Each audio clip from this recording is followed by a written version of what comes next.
Ils ont une douche avec un siège en cuir. Ils viennent à la radio en autobus. Ils donnent au Téléthon, mais ils ont un humour pourri. La matinale sur On Air Radio, tous les jeudis, 10h midi. Et on se retrouve pour une nouvelle matinale. Comment ça va les amis ? Ben ça va bien. Ça se passe. Voilà, c'était tout pour moi. Voilà, au revoir. À demain. Allez. Bon, cette semaine, on a quelques absents. Il y a Willy qui n'est pas là, donc on pense à lui. On pense aussi à Manu qui n'est pas avec nous aujourd'hui, mais on a quand même prévu des informations. On va commencer, comme chaque semaine, par le top album. Et qu'est-ce qu'on est mauvais à ça, hein, toujours. Ça On va commencer pas, par le top album et après on fera le top single. Alors, à votre avis, qui est numéro 1 cette semaine ? L'éternelle question. Jul, non. C'est encore du rap. J'allais dire Est-ce Jul que aussi. c'est encore du rap ? Eh ben non, ce n'est pas Jul. Ah, Détroit. C'est du rap. le même que non, c'était pas le même que la semaine dernière. Puis je me rappelle plus moi la semaine dernière. J'ai dormi Mais- depuis. Hein. Ah, alors en fait, c'est pas vraiment le même que la semaine dernière, mais un peu quand même. C'est pareil, mais c'est différent. Voilà, ça a changé juste une lettre. Non. C'est de la triche si je demande c'était qui la semaine dernière. Un petit peu.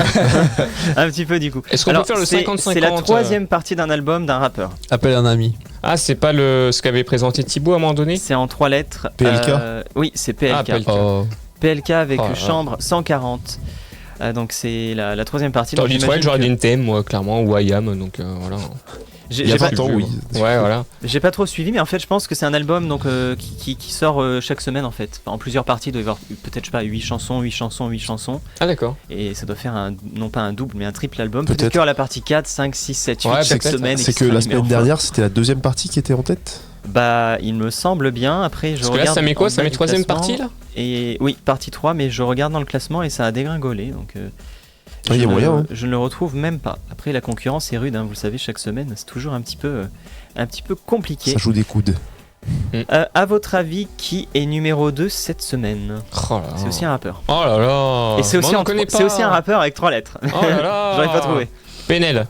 Non. IAM. Non, Un Joule. j'ai l'impression de lire des noms de code. Oh non, c'est pas Jul. Il est connu ou pas ? Il est juste derrière Jul, du coup. Mais il est connu ? Enfin, moi je connais pas. Je Ah, connais donc très on mal le connaîtra rap, pas non donc plus, je pense forcément, pas. C'est SCH. ZKR. C'est quoi ça ? Ouais, ça me dit rien. C'est quoi ça ? C'est une mitraillette, ça, non ? C'est qui lui ? C'est un Call of Duty, Je ça ? confonds avec le AK-47. Non, mais ZKR, ça fait un peu penser au mode zombie quand t'avais des armes un peu bizarres, quoi. Moi, ça fait penser à une moto, genre une Yamaha. Ouais, il y a ça aussi. Ouais, ouais, carrément ouais. plus. Chacun son truc. Bah, en l'occurrence, c'est un rappeur et son album s'appelle Mode Opératoire et c'est le volume 1, donc peut-être qu'il y aura aussi le volume Ah, 2 là. la semaine prochaine. Numéro 3, c'est donc Jul avec Décennie. Numéro 4, c'est Esprit Noir avec La Cour des Miracles. Et puis en 5ème position, Zola et Kobalade qui ont sorti Frères Ennemis. Mais c'est Ils ouf. étaient numéro 1 que du du coup la rap. semaine dernière. Ouais. Donc Comme à c'était- chaque fois, hein. Il veut pas changer des fois. C'était pas PLK Oh la du vache. coup qui était numéro 1 la semaine On dernière, souffre. c'était Zola et Kobalade. Donc PLK devait être juste derrière, mais je me rappelle de la partie 2 qui trônait au sommet des charts. Et bon, 6ème position, on a Jul avec son album de l'année dernière, donc c'est vraiment que du rap. Hein. Ensuite, c'est Gazzo, Werenoi. Il y a seulement de la pop en 9ème position avec Vianney. Ah, c'est ouf. Vianney. Il est perdu au milieu. Cherchez l'intrus, PLK, Joule, Vianney. On en reparlera tout à l'heure de Vianney par rapport aux victoires de la musique. Oui, bah comme tous les ans, quoi. Oui. Voilà, hein, ça fait 10 ans que ça dure. Hein. Tu anticipes déjà mes remarques même de la Ah oui, chronique. c'est quand même Pokora, Energy Music Award, ça fait 15 ans que c'est le mec vrai. est toujours dans le top. Hein, donc C'est bon. ça. Alors qu'il sort même plus de musique, hein, mais bon. C'est exactement ça. Voilà. Alors, qui est numéro 1 dans les singles cette semaine à votre avis ? Joule. Beyoncé. Non. Non. C'est Slipknot. c'est le même en fait depuis chaque semaine. Ça... Oh là là, mais le pire c'est qu'on l'oublie à chaque fois, quoi. C'est ça qui est horrible. Un rappeur, du coup, encore. Alors, Je suis pas sûr, hein. C'est pas Taylor Swift. c'est Taylor un- Swift ou- c'est pas Taylor Swift, c'est bien un rappeur. Et vous oubliez son nom chaque semaine. Petit génie. Euh, Non, c'est pas ça. Ah, c'est génie, Si. là. Ah Si, oui. c'est ça. Ah putain. Oh la vache. Alors je sais pas comment on dit, c'est Jungeli. Ah oui, Youngeli. Jungeli avec. Ah non, je crois que Ouais, c'était c'est pas- Petit Génie. Ouais, c'est pas c'est Petit pour ça, Génie. c'est ce que Dorian a dit. Donc il a eu faux, tu dis pas qu'il a eu bon. Petit Génie, c'est pas ça. Donc, Jungeli. Jungeli si, c'est Petit Génie de Jungeli. Ah oui, mais Ah oui, c'est voilà. le nom de son truc. ok. Oui, c'est pas le nom du Ah gars oui, qui je croyais que c'est le mec gars s'appelle pas- Jungeli, moi, c'est pour ça. Si, c'est Jungeli, mais du coup son titre s'appelle Petit Génie. Je crois que c'est- Mais on pourrait croire. Depuis toujours, je crois que c'est le rappeur qui s'appelle comme ça. Bah moi j'ai mon autre code, c'est Petit Génie, on va voir si ça marche après. Ouais, ouais.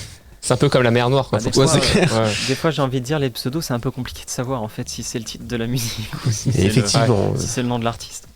Deuxième position, est-ce que vous savez qui est numéro 2 ? Alors, il y a du rap, pas en deuxième position, c'est de la pop. Est-ce que c'est ce qu'a dit Ismaël? J'avais dit Beyoncé tout à l'heure. Non, c'est dit Taylor Swift. Pas J'ai dit vraiment. les deux. Pas vraiment. Oh là. Et c'est de la. Sans pop, rapport à. Bah non, je veux dire au Super Bowl, mais non, parce que c'était Usher. Donc. Non, il n'y a même pas Usher, je regarde, il n'est pas du tout dans le top. Alors peut-être que ça viendra la semaine prochaine, le temps que les gens regardent la performance et tout. T'as regardé toi d'ailleurs, non? Oui, j'ai regardé, je connais très mal le répertoire d'Usher, mais no spoil, j'en parlerai tout à l'heure, parce qu'il y a quelques trucs à dire malgré tout. Ça t'attire. Ah, il va le descendre. Non, pas forcément. En l'occurrence, Pas forcément, non, c'est un petit peu, quand je vais même. rester objectif. Donc deuxième position, eh bien, c'est Pierre Garnier avec Ce qu'on était, le candidat de la Star Academy qui est numéro 2 dans le classement. Vous savez, la semaine dernière, on entendait son titre partout à la fin de l'émission, donc c'est très rare qu'un candidat se retrouve Très dans vite. le top 5. Surtout très vite. Surtout très vite. Sa musique, elle a été écoutée Oui, très presque vite, à 7 ouais. millions, Ouais, 7 c'est que millions ça s'est d'écoutes. terminé la C'est semaine dernière. impressionnant, bah ouais. Mm. D'habitude, il y a toujours un petit mois de battement. Ouais, deux, ça, entre 2-3 mois, parce qu'ils font d'abord la tournée et C'est après ils ça, sortent ouais. les albums. Enfin, c'était le cas à l'époque. Donc, Ouais, je pense qu'ils se sont dit, bon, on va être malin, on va sortir d'abord un single, sachant que c'est un single qu'il avait déjà écrit auparavant, vu qu'il était déjà au Mais top il c'est l'avait pour pas, ça il aussi. il l'avait pas chanté lors d'une émission de la Starac? Si, à la Si, finale. c'est ça. Hein, ouais. Ils en ont profité aussi justement pour faire le buzz à ce moment-là. Oui, Ouais. bah ils ont raison. Hein, ils savent très bien que ça va marcher. Ils vont faire un maximum de com pour que ça remarche les années suivantes. Surtout hein. s'il a gagné, du coup, c'est. Oui, surtout ça, ouais. C'est le combo gagnant, quoi. Et là, je voyais dans le top 50 Spotify, il est numéro 1 du coup. Alors pas dans les ventes parce que l'album le single n'est pas commercialisé en physique, donc ça doit jouer aussi. Mais du coup, il est numéro Dans les 2. écoutes. Pour la Snap, il est numéro 2, mais sur Spotify, il est numéro 1 avec pas mal d'écoutes. Hein. Il est largement au-dessus des numéros 2 et 3. Donc ça marche bien, il est déjà presque à 7 millions d'écoutes et ça a l'air d'être bien parti pour continuer. C'est ouf. Ouais, c'est comme quoi, c'est... Et tu vas en parler là de la Starac ou t'en as parlé la semaine dernière? J'en ai parlé la semaine On en a parlé dernière. la semaine dernière. que- Fallait regarder, c'est tout. J'étais pas là. J'avais cours, monsieur. Je sais. Je ferai le récapitulatif quand il y aura la tournée. Mais en Dans vrai, l'épisode précédent. Ça va être ça. ouais, c'est ouf. On en parlait, je crois, cette semaine, Tom, qu'il ait eu autant d'abos Insta en si peu de temps. Il a Enfin, dépassé le million d'abonnés. ouais. Ouais, Et il en a effet. dépassé Jennifer, qui est la gagnante originale de la Starac. Donc c'est Ouais. c'est impressionnant quand même comme stat. C'est vrai que c'est très rare en fait de voir ça, même pour une émission de télé dans un autre pays, ou Oui. même je sais pas pour l'Eurovision qui est pourtant montré dans les pays du monde Oui, entier. c'est clair. Bravo. Qui est Ouais. très suivi. Souvent, les candidats sont beaucoup suivis, surtout que l'Eurovision, ça se prépare, on en entend parler. Pour les gens qui suivent dans le monde entier, c'est pas Oui, ça trop le dure cas en 6 France. mois. Mais là, il y a eu un impact pour cette saison de la Starac qui est assez incroyable. Même d'autres candidats, ils ont eu beaucoup d'abonnés rapidement. Alors, faut voir ensuite avec les sorties ce qui va se passer. Mais bon, c'est assez, ça marche bien cette année par Ouais. rapport à l'année d'avant, C'est voir vrai, les ouais. précédentes éditions. Bon, après, les précédents, c'était sur Énergie 12, donc tu m'étonnes que ça n'a pas Ouais, marché. c'était beaucoup toi. moins mais, médiatisé. mais même les saisons, je pense à l'époque, c'était qui? J'ai regardé les audiences, alors en tout cas des 3, enfin jusqu'à Grégory Le Marchal, juste déjà les émissions Prime Normal ou même les quotidiennes. Hein. Prime Normal, pas en finale ou en demi-finale, hein, t'avais une moyenne de 5,5 millions, ce qui Oui. était énorme. Hein. Mm, mm, Ouais. mm. Aujourd'hui, je sais pas combien elle a fait la finale d'ailleurs, tu sais toi. Alors, il y avait les chiffres après coup, c'était alors 4,3 millions, mais comme il faut compter les rediffusions Ouais. aujourd'hui, parce que les modes de consommation Oui. ont changé, ça arrive aux alentours de 5 millions. Donc c'est marrant parce qu'on se retrouve avec les chiffres d'avant. D'avant, ouais. Alors par contre, la première saison, pour la j'avais finale. vu, c'était un truc de fou. La finale, ça avait fait 12 millions. Oh. Tu te rends compte Ah oui, Le truc qu'ils pourront plus jamais refaire aujourd'hui Ouais. d'ailleurs. Hein. 12 millions. C'est les stats. Mais pour un des- programme télé, ouais. c'est juste un match de foot ou Oui, ce que j'allais dire, ou une ouais. finale de C'est Super Bowl. c'est un Coupe du événement Monde. sportif en C'est ça. fait. d'ailleurs, c'est ça que je voulais en parler, mais je me suis dit je vais pas parler de Starac, mais bon, on en parle quand même. J'ai re-regardé le tout premier épisode de la Ouais. première saison. T'as vu comment c'est glauque? Ah, ça Eh ben, doit faire t'as des plaisir. trucs. T'avais le tour de poitrine des candidates et tout, Ah c'était là très là, glauque. non, hein. ça a très Ouais. mal vieilli sur ça. Par contre, ouais. Quand Ouais, ils ouais. présentent Jennifer, c'est l'une des dernières Ah candidates ouais, présentées. Ouais. Ils mettent toujours des descriptions. Alors il y a la photo de Elle vient de la Nice, elle candidate. a 18 ans et puis il met son tour de poitrine. Il y a la Ok, taille, c'est- le c'est poids vrai et la tour de poitrine. Il y a C'est marqué vrai Ah ouais. signe distinctif, 2 points, il y a ça. Il y en a une autre, c'est collectionne les petites culottes. Et à chaque fois qu'ils présentent une candidate, faut que ce soit un peu une femme enfant, mais qui est un peu là aussi pour rechercher l'amour. Tu sais pas trop Quel si elle enfer. participe à une émission de chant ou une émission de télé-réalité. C'est vraiment les débuts des années 2000, tu vois, c'est un Ouais. peu les émissions comme Next ou des trucs comme ça, les Ce que trucs de j'allais dire, ouais. ringard, Ouais. donc ils mettent ça dans le même panier. De base, la Star Academy, c'est pas télé-réalité, c'est un télécrochet. C'est un peu comme la télé-réalité, sauf que c'est un truc de chant de base, hein, c'est ça. Hein, donc Bah, c'est un pour ça prétexte en que- fait. Enfin, le chant est un prétexte pour faire une télé-réalité. Ouais, Ah mais là Ouais, c'était ouais, le ouais. chant était vraiment prétexte parce que la première Les émission deux premiers. t'as alors, les Florent deux- Pagny qui ouais. chante et t'as 4 candidats qui vont chanter comme ça mais le reste du temps il parle en fait de les histoires d'amour, présenter le château. Et le plus gros malaise, à un moment donné, il y a une candidate qui est présentée et il diffuse une image qu'elle avait envoyée pour le casting. Et en fait, sur le moment, j'ai pas réalisé, elle était avachie sur un gros nounours, mais carrément les seins nus et tout. Alors là, gros malaise. Et le pire, c'est qu'il y a sa fille qui est dans le public. Et ensuite, il demande à sa fille de venir voir sa mère. Alors, tu te dis, t'as ta mère sur l'écran avec. Qui est montré à la télé en plus. Ce qui est le plus choquant, c'est-à-dire qu'ils remettent ça en replay et qui remettent ça tel quel en fin de compte, parce que t'as des choses aujourd'hui, alors après on dit que c'était mieux avant, je suis d'accord, mais t'as des choses aujourd'hui donc tu ne peux plus faire. Après, les années 2000 clairement oui, puis plus faire, et puis à raison hein, après ils vont pas après est-ce qu'il vaut mieux le censurer ou pas, je pense pas. Moi je suis d'accord, faut pas. Faut montrer comment c'était à l'époque, comme ça on peut faire le parallèle et se dire bon, il y a des trucs qui ont évolué, ils sont moins. Oui, t'inquiète, il n'y a pas besoin de ça. Tu regardes juste Jean-Pascal dans les premières saisons, t'as vite compris. Hein. Lui, il est très malaisant. Hein. Quand il veut pas danser, le mec il traite la terre entière, y compris les homosexuels. Hein, donc clairement. Mais ça va hyper loin avec Jean-Pascal. Mais en même temps, c'est le personnage qui est vraiment très. Un fantasque quoi. C'est pour ça qu'il était là. Il a été casté pour ça, mais pas du tout chanter. Mais même savait rien faire. Même Jennifer à la base, n'était pas. Mais de base, quand tu regardes les premières saisons, quand tu regardes les premières saisons, c'était pas des chanteurs comme aujourd'hui en fin de compte. Aujourd'hui, c'était vraiment une école, c'était le château, donc une école pour apprendre à danser et à chanter de base. Hein. C'était ça le principe de l'émission auparavant. Alors que maintenant, ils ont quand même des bonnes bases en général. Aujourd'hui, ils ont quand même une bonne base, ça dépend quel candidat dans quoi, mais il y en a qui n'ont aucune base en chant, d'autres très peu de base en chant en tout cas, d'autres pas de base en danse. Après, il y a des matières qui posent un peu plus question. Le théâtre, ça peut être vachement bien, mais tel qu'il est enseigné dans l'émission, je trouve qu'il y a des choses à améliorer. L'expression scénique, il devrait en avoir encore plus, et ça, pour le coup, c'est important parce que ça lie les différentes matières. Et je trouvais que la prof cette année, elle était vraiment bien, un peu dure parfois dans ses conseils. T'as pas connu Armand Altaï, c'était pire. Oui. Ouais. Après, les profs de chant et tout, des fois, en fait, ça va tellement vite, je me dis, en 1 heure, quand ils sont 13 au début, ils peuvent rien comprendre de ce qui se passe. Ça va trop vite. Techniquement, la prof, elle est là, oui, je suis là pour faire bosser la technique vocale, elle va tellement vite, je me dis, mais ils en ressortent, ils comprennent rien. Alors, parle, oui, le larynx, ceci, cela, mais que tu saches où il est, le larynx, ça te fait pas mieux chanter, quoi. C'est clair. Donc, voilà, c'est beaucoup d'évolution, mais je pense que c'est intéressant de resuivre les saisons. Moi, j'aimerais revoir juste le premier prime des saisons 1, 2, 3, 4. Pour voir comment ça évolue, et c'est vrai que ce qui est formidable, c'est de voir quand même l'impact que ça a eu et l'évolution du plateau, l'engouement autour de les stars mondiales qui sont venues à l'époque. C'était des grosses stars. Attends, Madonna, Beyoncé, t'avais que des gros noms. Aujourd'hui, ils essayent. Je pense peut-être l'année prochaine, puisqu'ils voient que ça marche très bien, peut-être qu'ils peuvent attirer d'autres personnes. Hein, pourquoi pas, ça pourrait être intéressant. Mais c'était assez timide. Ils n'auront pas genre si on remet à aujourd'hui, ils n'auront pas du Dua Lipa. Non, c'est sûr. Mais ils avaient pas eu Ed Sheeran à un moment donné. Je sais plus. Si, mais Ed Sheeran, après, il est quand même proche de exercices français, tu vois, il fait des feats avec Vianney, où on l'entend beaucoup en France. Enfin, tu vois, ça fait pas il y a pas la dimension non plus d'une Beyoncé ou de The Weeknd, par exemple. On verra pas The Weeknd dans un Starac, je pense. Même s'il cartonne. Il y avait Zara Larsson qui est venue cette année. Et puis après dans les stars internationales il y avait quoi? Il y avait David Guetta qui est venu pour tout premier prime. Après il y a eu ça me revient pas, mais en vrai il y a eu quelques personnes, mais c'était pas des immenses stars. C'est sûr, il y avait pas Beyoncé ou Dua Lipa, quoi. Ils se lavent dans un bidet. Ils garent leur vélo sur les places handicapées. Ils ont arnaqué plusieurs personnes âgées. Ils écoutent encore du Lou Béga. La matinale, tous les jeudis, 10h-12h sur On Air Radio. On Air Radio, 100% digital, 100% on the web. Cherchez pas le bouton, chez nous, tout est tactile.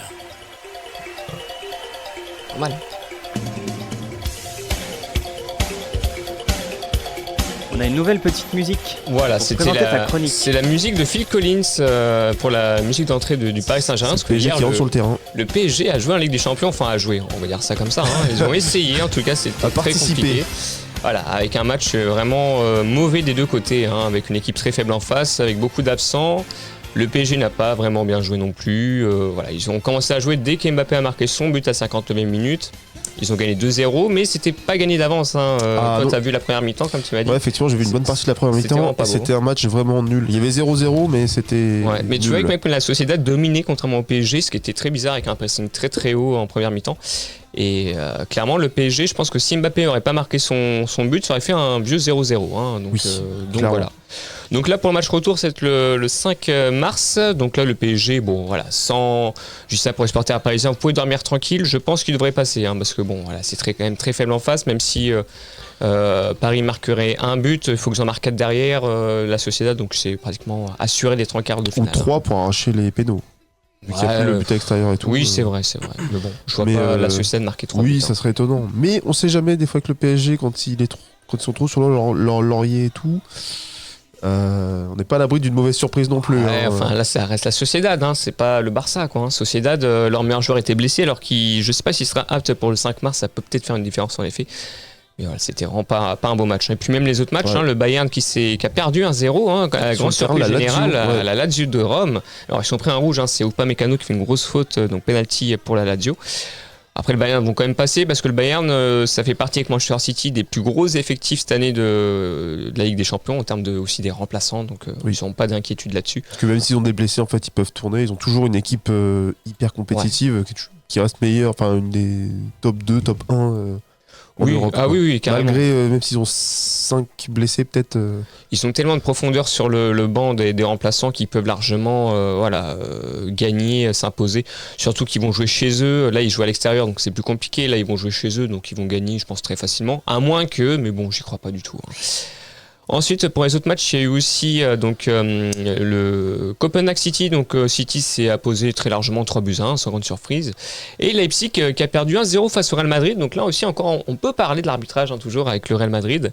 Voilà, bizarre. Très bizarre. Leipzig qui marque un but sur les hors-jeu alors qu'il n'a jamais hors-jeu. Un joueur du Real Madrid fait une grosse faute, il n'y a même pas de carton. Donc c'est très discutable. Hein. Et dernier défenseur en plus. Oui, dernier. Alors je sais pas si c'est le dernier, mais voilà, il était bien placé pour une action de jeu, un gros tacle, pas de carton. Donc, une action licite. Ouais, c'est clair. Ensuite, il y a eu aussi la CAN. Donc là, c'est la Côte d'Ivoire qui s'impose 2-1 face au Nigeria avec une finale très intéressante. Hein. Le Nigeria qui a fait un bon parcours. Moi, après, l'équipe qui a le plus surprise lors de cette CAN-là, je sais pas si tu as vraiment suivi la CAN. Non, j'ai pas suivi, malheureusement, j'aurais bien aimé. Mais... C'est l'Afrique du Sud qui m'ont beaucoup surprise. Enfin, un beau parcours. Ils terminent 3e, du coup, parce qu'ils gagnent la petite finale. Donc voilà, après, avec des grosses nations qui ont été éliminées très très vite, on avait parlé il y a 2 semaines, hein, avec le Cameroun, le Maroc, la Tunisie, bref, les grosses nations éliminées. Donc très surprenant. Puis voilà, Côte d'Ivoire, sans grande surprise, qui était le favori de cette CAN. Ça reste toujours une des plus grosses équipes d'Afrique, hein, quand même, la Côte d'Ivoire, et toujours des joueurs de qualité. Ouais. T'avais Drogba qui était là. C'est le seul, d'ailleurs, Ivoirien qui n'a jamais gagné la CAN, Drogba, à savoir. Ah bon ? Ouais, il n'a jamais gagné. Ils l'ont gagné une fois qu'il a pris sa retraite internationale. Non, si. Sérieux ? Je pensais vraiment il a perdu 2 finales, en fait. Il avait gagné au moins une des dernières fois où il avait participé. Non, il avait perdu en finale 2 fois. Oh, les boules. Ouais, et après, du coup, Yaya Touré l'a remporté, mais Drogba, non. Ah ouais, d'accord. Tu vois comme quoi des fois ça se joue un peu. Il y a aussi du tennis, incroyable, parce que Hugo Humbert, donc un Français, a gagné un tournoi. C'est incroyable quand même que les tennisman français gagnent. Il a gagné l'ATP 250, donc ce qui est déjà pas mal, hein, la semaine dernière. Mais rassurez-vous, il s'est fait éliminer hier dès le premier tour. Hein. Faut pas déconner non plus, hein, pour le Tour de Rotterdam. Hein. Oui, les tennisman français sont quand même des grands joueurs de la Fédération française de la loose. Voilà, surtout. Donc, on passe pas le premier tour à chaque fois, c'est compliqué. Hein. Peu de surprise finalement, mais bon, c'est bien. En vrai, c'est encourageant. Ouais, et puis t'as une bonne génération. T'as Arthur Fils aussi qui est pas mal, le jeune. Lui a surveillé aussi de très près. Donc voilà, moi j'en avais un peu fini avec le sport. Toi, tu vas peut-être nous parler de rugby, comme tu disais. Oui, j'ai pu voir le match de l'équipe de France contre l'Écosse samedi après-midi. C'était tendu, c'était assez serré jusqu'au bout parce que une bonne partie du match, on était dominé par l'Écosse qui jouait haut et tout. Bon, il n'y avait pas Antoine Dupont, pardon, n'importe quoi. Il n'y avait pas Antoine Dupont parce que il se prépare pour les JO et le rugby à 7. Donc ça nous fait quand même un gros joueur et on sentait quand même la différence avec et sans Antoine Dupont. Donc tout le match, c'était serré. On a réussi à revenir au bout d'un moment et finalement on met un essai dans les toutes dernières secondes. Non, excusez-moi. On dominait, donc on menait de 4 points. Et comme, du coup, un essai c'est 5, il suffisait d'un essai pour se repasser devant. Et en fait, à la dernière seconde, l'Écosse réussit à mettre, entre guillemets, un essai, mais c'était pas vraiment mis, en fait, puisque c'était vraiment le cafouillage et tout, et il s'avère que l'arbitre avait vu que c'était pas vraiment bien aplati par l'Écosse, et donc Ça n'a pas été comptabilisé comme un essai, heureusement pour nous, donc ça fait qu'on a gagné, mais vraiment l'issue du match et la victoire, c'est vraiment décidé à la dernière seconde et grâce à l'arbitrage. Parce que ça a été quand même décidé pendant 5 minutes à l'arbitrage vidéo et tout. Ah oui, d'accord, c'était vraiment chaud quoi. Ouais, c'était vraiment chaud. Il n'y a pas moyen de voir sous n'importe quel angle si le ballon était bien aplati par un joueur écossais. Et donc, ce qui fait foi, c'est ce qu'a vu l'arbitre sur le terrain, enfin ce qu'il a pensé voir en direct. Et c'était un essai qui n'était pas valable. Donc, donc victoire 21-17, si je dis pas de bêtises. Et ça nous le regarde dans la course pour le tournoi Destination. Et donc là, c'était phase de poule ou les matchs amicaux là du coup? Non, celle-là c'est le tournoi Destination, donc chaque équipe affronte l'autre. Ah oui, en fait, c'est un genre de mini championnat avec 6 équipes. Donc voilà, à voir. Il reste 3 matchs si je dis pas de bêtises. Et là, la France, ils sont à combien là, sur l'ensemble des. Là, tu m'as dit ils ont battu l'Écosse et les 2 autres matchs, ça a donné quoi? Le premier, ils ont perdu contre l'Irlande. Ouais. Du coup, il en reste encore 3. Il reste encore 3 matchs.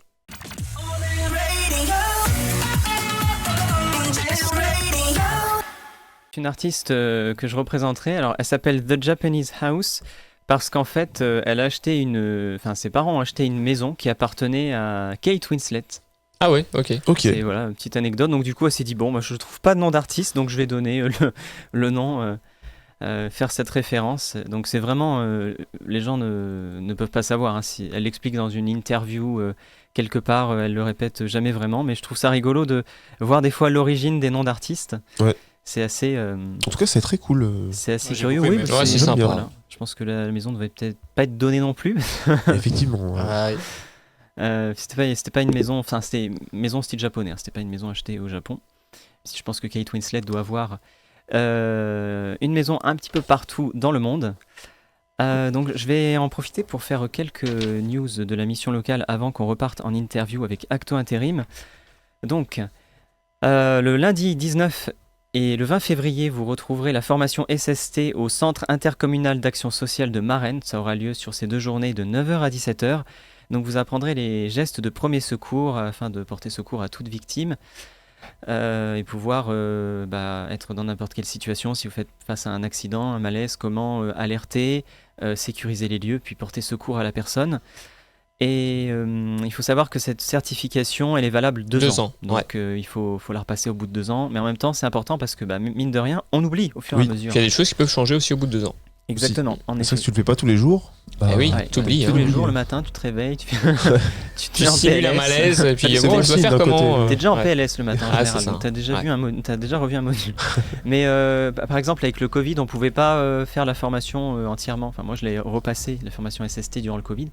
Et on pouvait pas faire sur les mannequins tout ce qui est bouche à bouche, etc. Donc voilà, finalement c'était plus de la théorie qu'autre chose, mais c'est toujours important parce qu'on ne sait jamais ce qui peut arriver. On est bien content quand quelqu'un quelqu'un nous sauve la vie. C'est important. Il y a tout ce qui est défibrillateur. D'ailleurs, qui a passé la formation SST ici au moins une fois dans sa vie? J'ai passé 2 fois, une fois au lycée, puis une fois ici quand j'étais en garantie jeune à l'époque, anciennement contrat d'engagement jeune. Alors toi, ça s'appelait SST au lycée ou c'était autre chose? Parce que moi, je l'avais passé au collège, mais c'était vraiment sur une semaine complète. T'avais SST et c'était le truc corps prév, donc t'avais geste et posture aussi. T'avais les deux, SST et geste et posture. J'avais eu la même chose. Okay. Moi jamais. Donc c'était plus long pour jamais, le coup. Toi, jamais. Enfin, sur une journée, c'était pas sur une semaine, quoi. Donc, oui. Et dans le public derrière, Dorian en 2 jours. Il a passé en 2 jours, donc c'était la formation SST également. Donc n'hésitez pas, si vous êtes intéressé, on propose cette formation de temps en temps. N'hésitez pas à vous inscrire. Je sais même pas s'il reste des places, à vrai dire, parce que ça va arriver. Je sais pas, là j'ai pas regardé à vrai dire. Mais c'est un peu partout, parce que sur Marennes ils le font. Il y a aussi sur Rochefort où ça se fait donc au Palais des Congrès, si mes souvenirs sont bons. Donc faut pas hésiter, c'est mis régulièrement sur inscription.com. Ensuite, je vais vous parler du forum des métiers saisonniers de fourrage et le visuel qui est juste ici. Donc ce sera le mercredi 21 février de 14h à 17h à la salle Omnisport Roger Rondeau et c'est organisé par le département de la Charente-Maritime. J'en profite aussi pour dire que la semaine d'après, on aura également un forum des emplois saisonniers, mais à Rochefort au Palais des Congrès, comme on a chaque année maintenant depuis 2 ans, je crois. Oui, au moins, ouais. Et puis là, en plus, là, ça sera pas vraiment au début d'après-midi, ça sera plus en fin d'après-midi, parce que c'est à partir de 16h que ça commence. Oui, c'est la petite nouveauté de cette année. Voilà, on sera de 16h à 19h. Donc on va voir. C'est peut-être mieux aussi pour mobiliser le public, parce que c'est vrai que les années précédentes, et puis là, en plus, c'est tout public pour le coup. Et c'est ouvert à tout public. En effet, donc vous n'êtes pas obligé d'être à la mission locale pour y aller, même si vous êtes suivi à la mission locale, à mon avis, vos conseillères vous ont dit d'y aller. De toute façon, c'est un peu la règle. C'est de toute façon, vous êtes obligé. Forum de l'emploi saisonnier, on vous invite tous à y aller. C'est vraiment le moment de l'année. Oui. Si vous recherchez une saison à ce moment-là. Et puis dernier atelier, ça s'appelle Mes outils pour mon futur. Ce sera lundi 26 février de 9h30 à 16h30 au bureau d'information jeunesse. Cette fois-ci, donc il faudra ramener son CV, non, puisque vous allez apprendre à faire votre CV sur place, votre lettre de motivation. Il y aura également un suivi de recherche d'emploi. Donc un accompagnement intensif sur toute la journée. Pareil.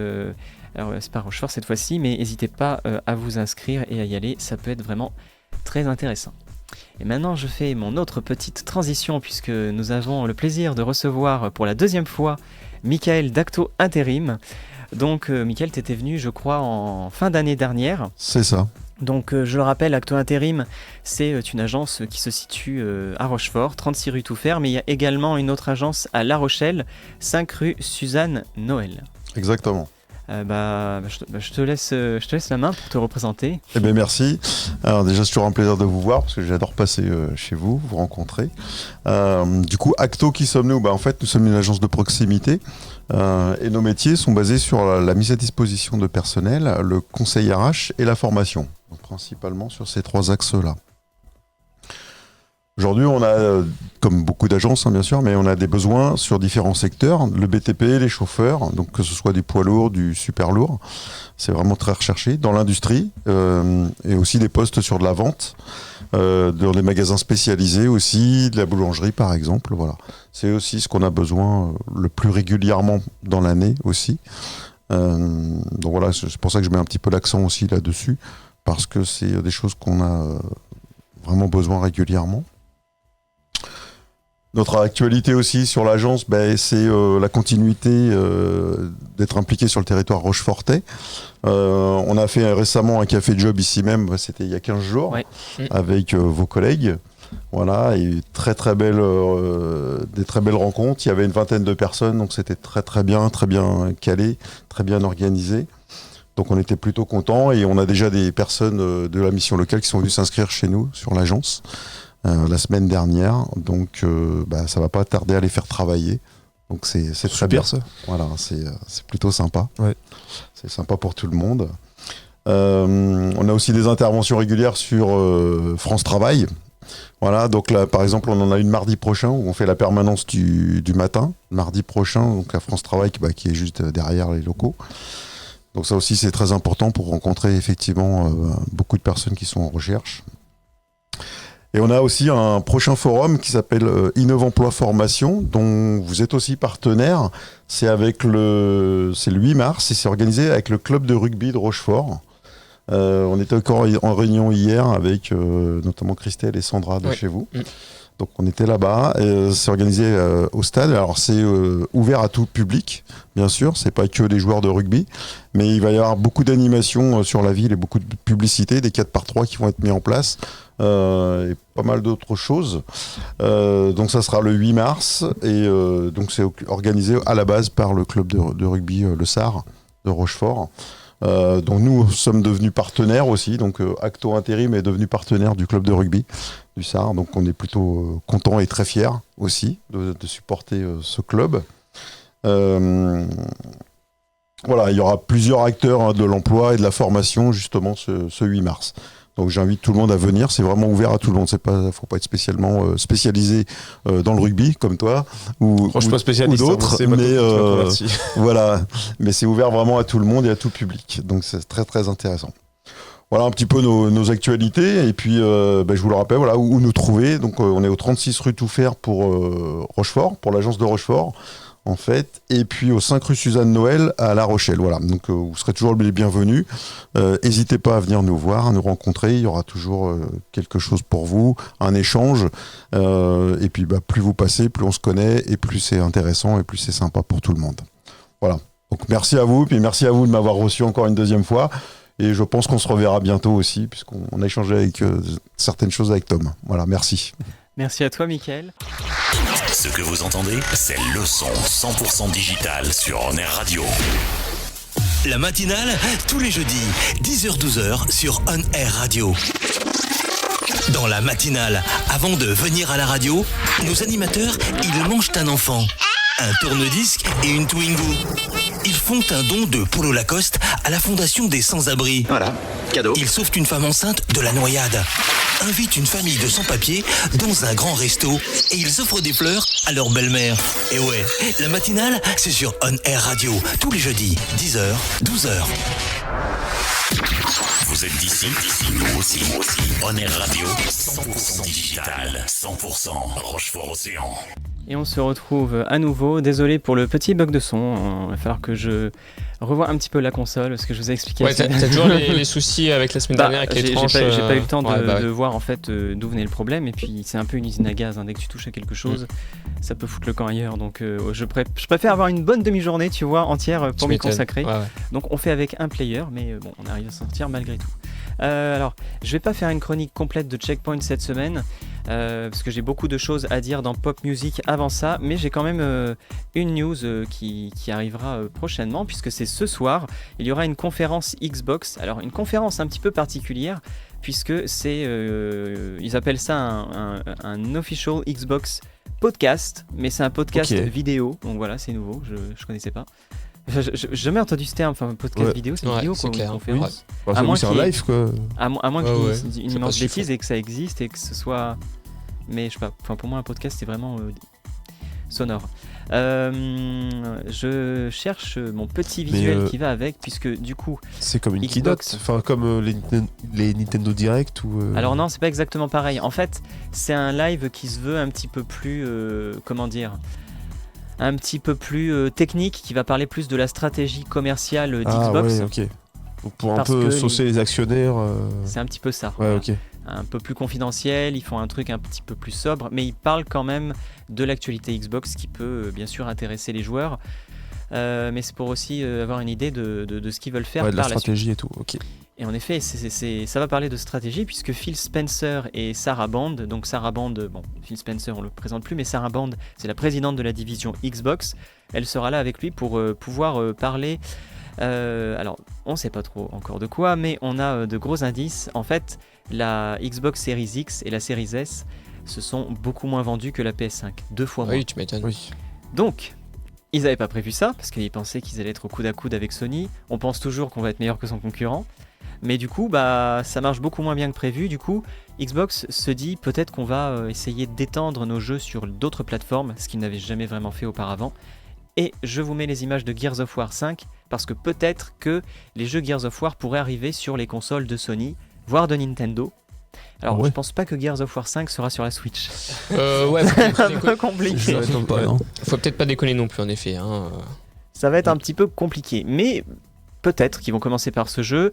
Halo, je ne sais pas, parce que c'est quand même le jeu de Xbox, mais après, allez savoir, on n'est pas dans leur tête, on fait pas des calculs à leur place, mais je pense que ça... Il y a quand même des gens très haut placés qui réfléchissent à ça, visiblement, normalement. Parce que jusqu'à présent, les constructeurs ont toujours eu des exclusivités très fortes, et on voit aujourd'hui que Sony, par exemple, sort The Last of Us, Horizon, plein de jeux sur PC, au bout parfois d'un an. Avant, c'était au bout de 2-3 ans, maintenant c'est au bout de 1 an. C'est le cas pour Horizon 2, qui, je ne sais pas s'il est sorti sur PC ou s'il va sortir prochainement, mais ça montre que l'industrie elle évolue et que finalement les exclusivités, c'est peut-être un petit peu compliqué. Peut-être qu'il n'y a pas, comment dire, en même temps pour moi c'est ce qui attire les joueurs. Mais oui, je suis partagé sur le fait de mettre les exclus sur toutes les consoles, parce que justement il y a 20 ans t'achetais il y a 20 ans t'achetais une console justement pour les exclus. Ouais, c'est vrai. Maintenant en plus que les consoles sont toutes à puissance équivalente, au final quel intérêt... Sauf la Switch Oui, mais la Switch mais justement la Switch regarde, en général les gens en ont une dans le foyer. C'est vrai. Parce qu'elle a son petit côté un peu à part. C'est le côté familial que tu avais un peu à l'époque avec la Wii. Après Nintendo, ça m'étonnerait qu'ils virent leurs exclus sur d'autres consoles. Par contre, ils vont les garder pour le coup. Mais tu vois, quand tu vois justement les Forza qui sont maintenant sur PC, ou les Halo, enfin, t'as plein de jeux déjà tous les jeux Xbox sont sur PC, donc bon, déjà ça perd un peu l'intérêt d'avoir une Xbox. Et quand tu vois maintenant que effectivement The Last of Us, Horizon et tout se retrouvent sur PC, tu te dis pourquoi j'achèterais une PlayStation. Bon, eux ils ont pas de souci à se faire parce que niveau marketing et tout ils sont au taquet et du coup ils continuent de vendre des PS5. Mais après Xbox, je comprends pas trop la stratégie justement de. Je sais pas. Je pense que c'est pour aller gratter de l'argent ailleurs avec leurs jeux. Ils se disent c'est pas du pro perdu, ils vendent plus de consoles. En vendant des consoles qui grattent en vendant leurs jeux. Quoi. Ouais, c'est ça en fait. Donc je pense que c'est pour ça. Parce que là, si en plus leurs rares exclus, déjà qu'ils en ont moins que Sony, si leurs rares exclus, ils les extendent aussi sur les autres consoles, les autres plateformes. Plus personne va acheter les Xbox, tout, hein, à un moment donné. Déjà que ça part pas beaucoup, comme tu l'as dit. C'est quand même bizarre quand même. Pourtant, elles sont pas mauvaises les consoles. Enfin, en plus, oui. Plus ouvertes limite que la PS5 et tout. Ouais. Elles sont théoriquement un peu plus puissantes que la PS5. Aussi, ouais. C'est une puissance théorique. La série X. Parce que la S, ça dépend comment tu optimises ton jeu derrière, quoi. Ouais. PlayStation, quand on voit les jeux comme Uncharted, ils exploitent tellement bien la console. Quand c'est des exclus, t'as pas de problème. Hein. Ouais. Après, quand c'est des multiplateformes, bah ouais, je crois que c'est un petit peu mieux sur Series X. Mais les consoles aujourd'hui se vendent vraiment à perte, peut-être plus encore qu'à l'époque. Et en fait, ils perdent toujours de l'argent quand ils vendent des consoles, donc ils comptent sur les ventes de jeux. Mais si les consoles se vendent pas assez, les jeux des consoles vont pas se vendre forcément. Oui, c'est donc vrai. Là, ils se disent, on va vendre plus de jeux, donc avec une sorte de partenariat avec Sony, comme ça ils touchent de l'argent en vendant un max de jeux et ils peuvent justement se rembourser. Et je pense que là, c'est la solution à court, moyen terme. Il faut pas, en effet, comme tu le dis Max, sur le long terme, que ce soit en leur défaveur et que les gens finalement se détournent complètement de leur licence. Parce que là déjà le dernier Halo, il n'était pas spécialement brillant, il avait très mal démarré. Ouais. Le dernier Forza Motorsport aussi, il a fait un bid total. Enfin, en fait, c'est pas forcément un bid, mais il a beaucoup déçu, il est pas fini, il est même moins beau que d'autres jeux d'il y a peut-être 5 ans. Enfin, franchement, les rares exclus ne sont pas satisfaisantes visiblement chez Microsoft. Alors, je suis ça de loin seulement, mais voilà, c'est vrai que c'est dommage. En termes de consoles, vous avez plutôt eu des PS, des Nintendo, des Xbox ou un peu de tout? Moi j'ai eu un peu de tout. J'ai eu plus PlayStation, la PS1, je les ai rachetées en plus par la suite. Moi j'ai toutes les PlayStation chez moi. Et après la seule Xbox que j'ai eue, c'était la première. D'accord. Et la Wii bien sûr, donc j'ai un peu de tout on va dire. Mais c'était PlayStation. Ouais. Juste la Wii pour la Nintendo? Ouais. D'accord. Moi plutôt PlayStation pour le coup. Après vu que je collectionne depuis quelques années, j'ai acheté d'autres consoles à côté où j'ai eu une Game Boy Color quand j'étais petit mais à laquelle j'ai très peu joué au final. Sinon plus récemment j'avais acheté une 360 ou une Xbox 360 ou c'est tout en fait mais principalement PlayStation du coup. Elle marche encore la Game Boy Color? Parce que moi elle a très peu servi donc elle est encore nickel. Ah purée. Et moi aussi figure-toi parce que c'est vrai que maintenant tu me le dis j'en ai une aussi puis elle marche très bien. Et alors, parenthèse, Game Boy Color, j'ai arrivé. Du coup, vous aviez quel jeu dessus? Pokémon. Pokémon, oui. Ouais. Moi j'ai très peu de jeux parce que j'ai eu que 2 jeux. Et en plus c'était des jeux de Game Boy Pocket, je crois, enfin la Game Boy d'avant. Donc au final, d'où le peu d'exploitation que j'en ai fait. Et du coup, elle dort dans son petit carton en attendant. Je me rappelle, j'avais un jeu James Bond dessus qui était très bien, mais en même temps très difficile. C'était un peu comme les tout premiers Metal Gear qui étaient sortis dans les années 80. Ah la vache. Chaud. Donc, en même temps, il n'y avait pas énormément de possibilités de jeux différents sur ces consoles. Mais ouais, la Game Boy Color, c'était... c'est une console mythique. Et je sais plus ce que j'avais dessus, mais j'avais pas Pokémon. Mais bon, voilà. Elle a traversé 2 décennies, 90 et 2000. Ouais, c'est vrai. T'allais dire un truc, Dorian, tout à l'heure, non? Ouais, Dorian. T'avais quoi comme console, toi, du coup? Eh ben, j'étais surtout très Nintendo et PlayStation. Enfin, PlayStation, du coup, j'avais eu la PS2, la 4 et c'est tout. J'allais dire la 5, mais non.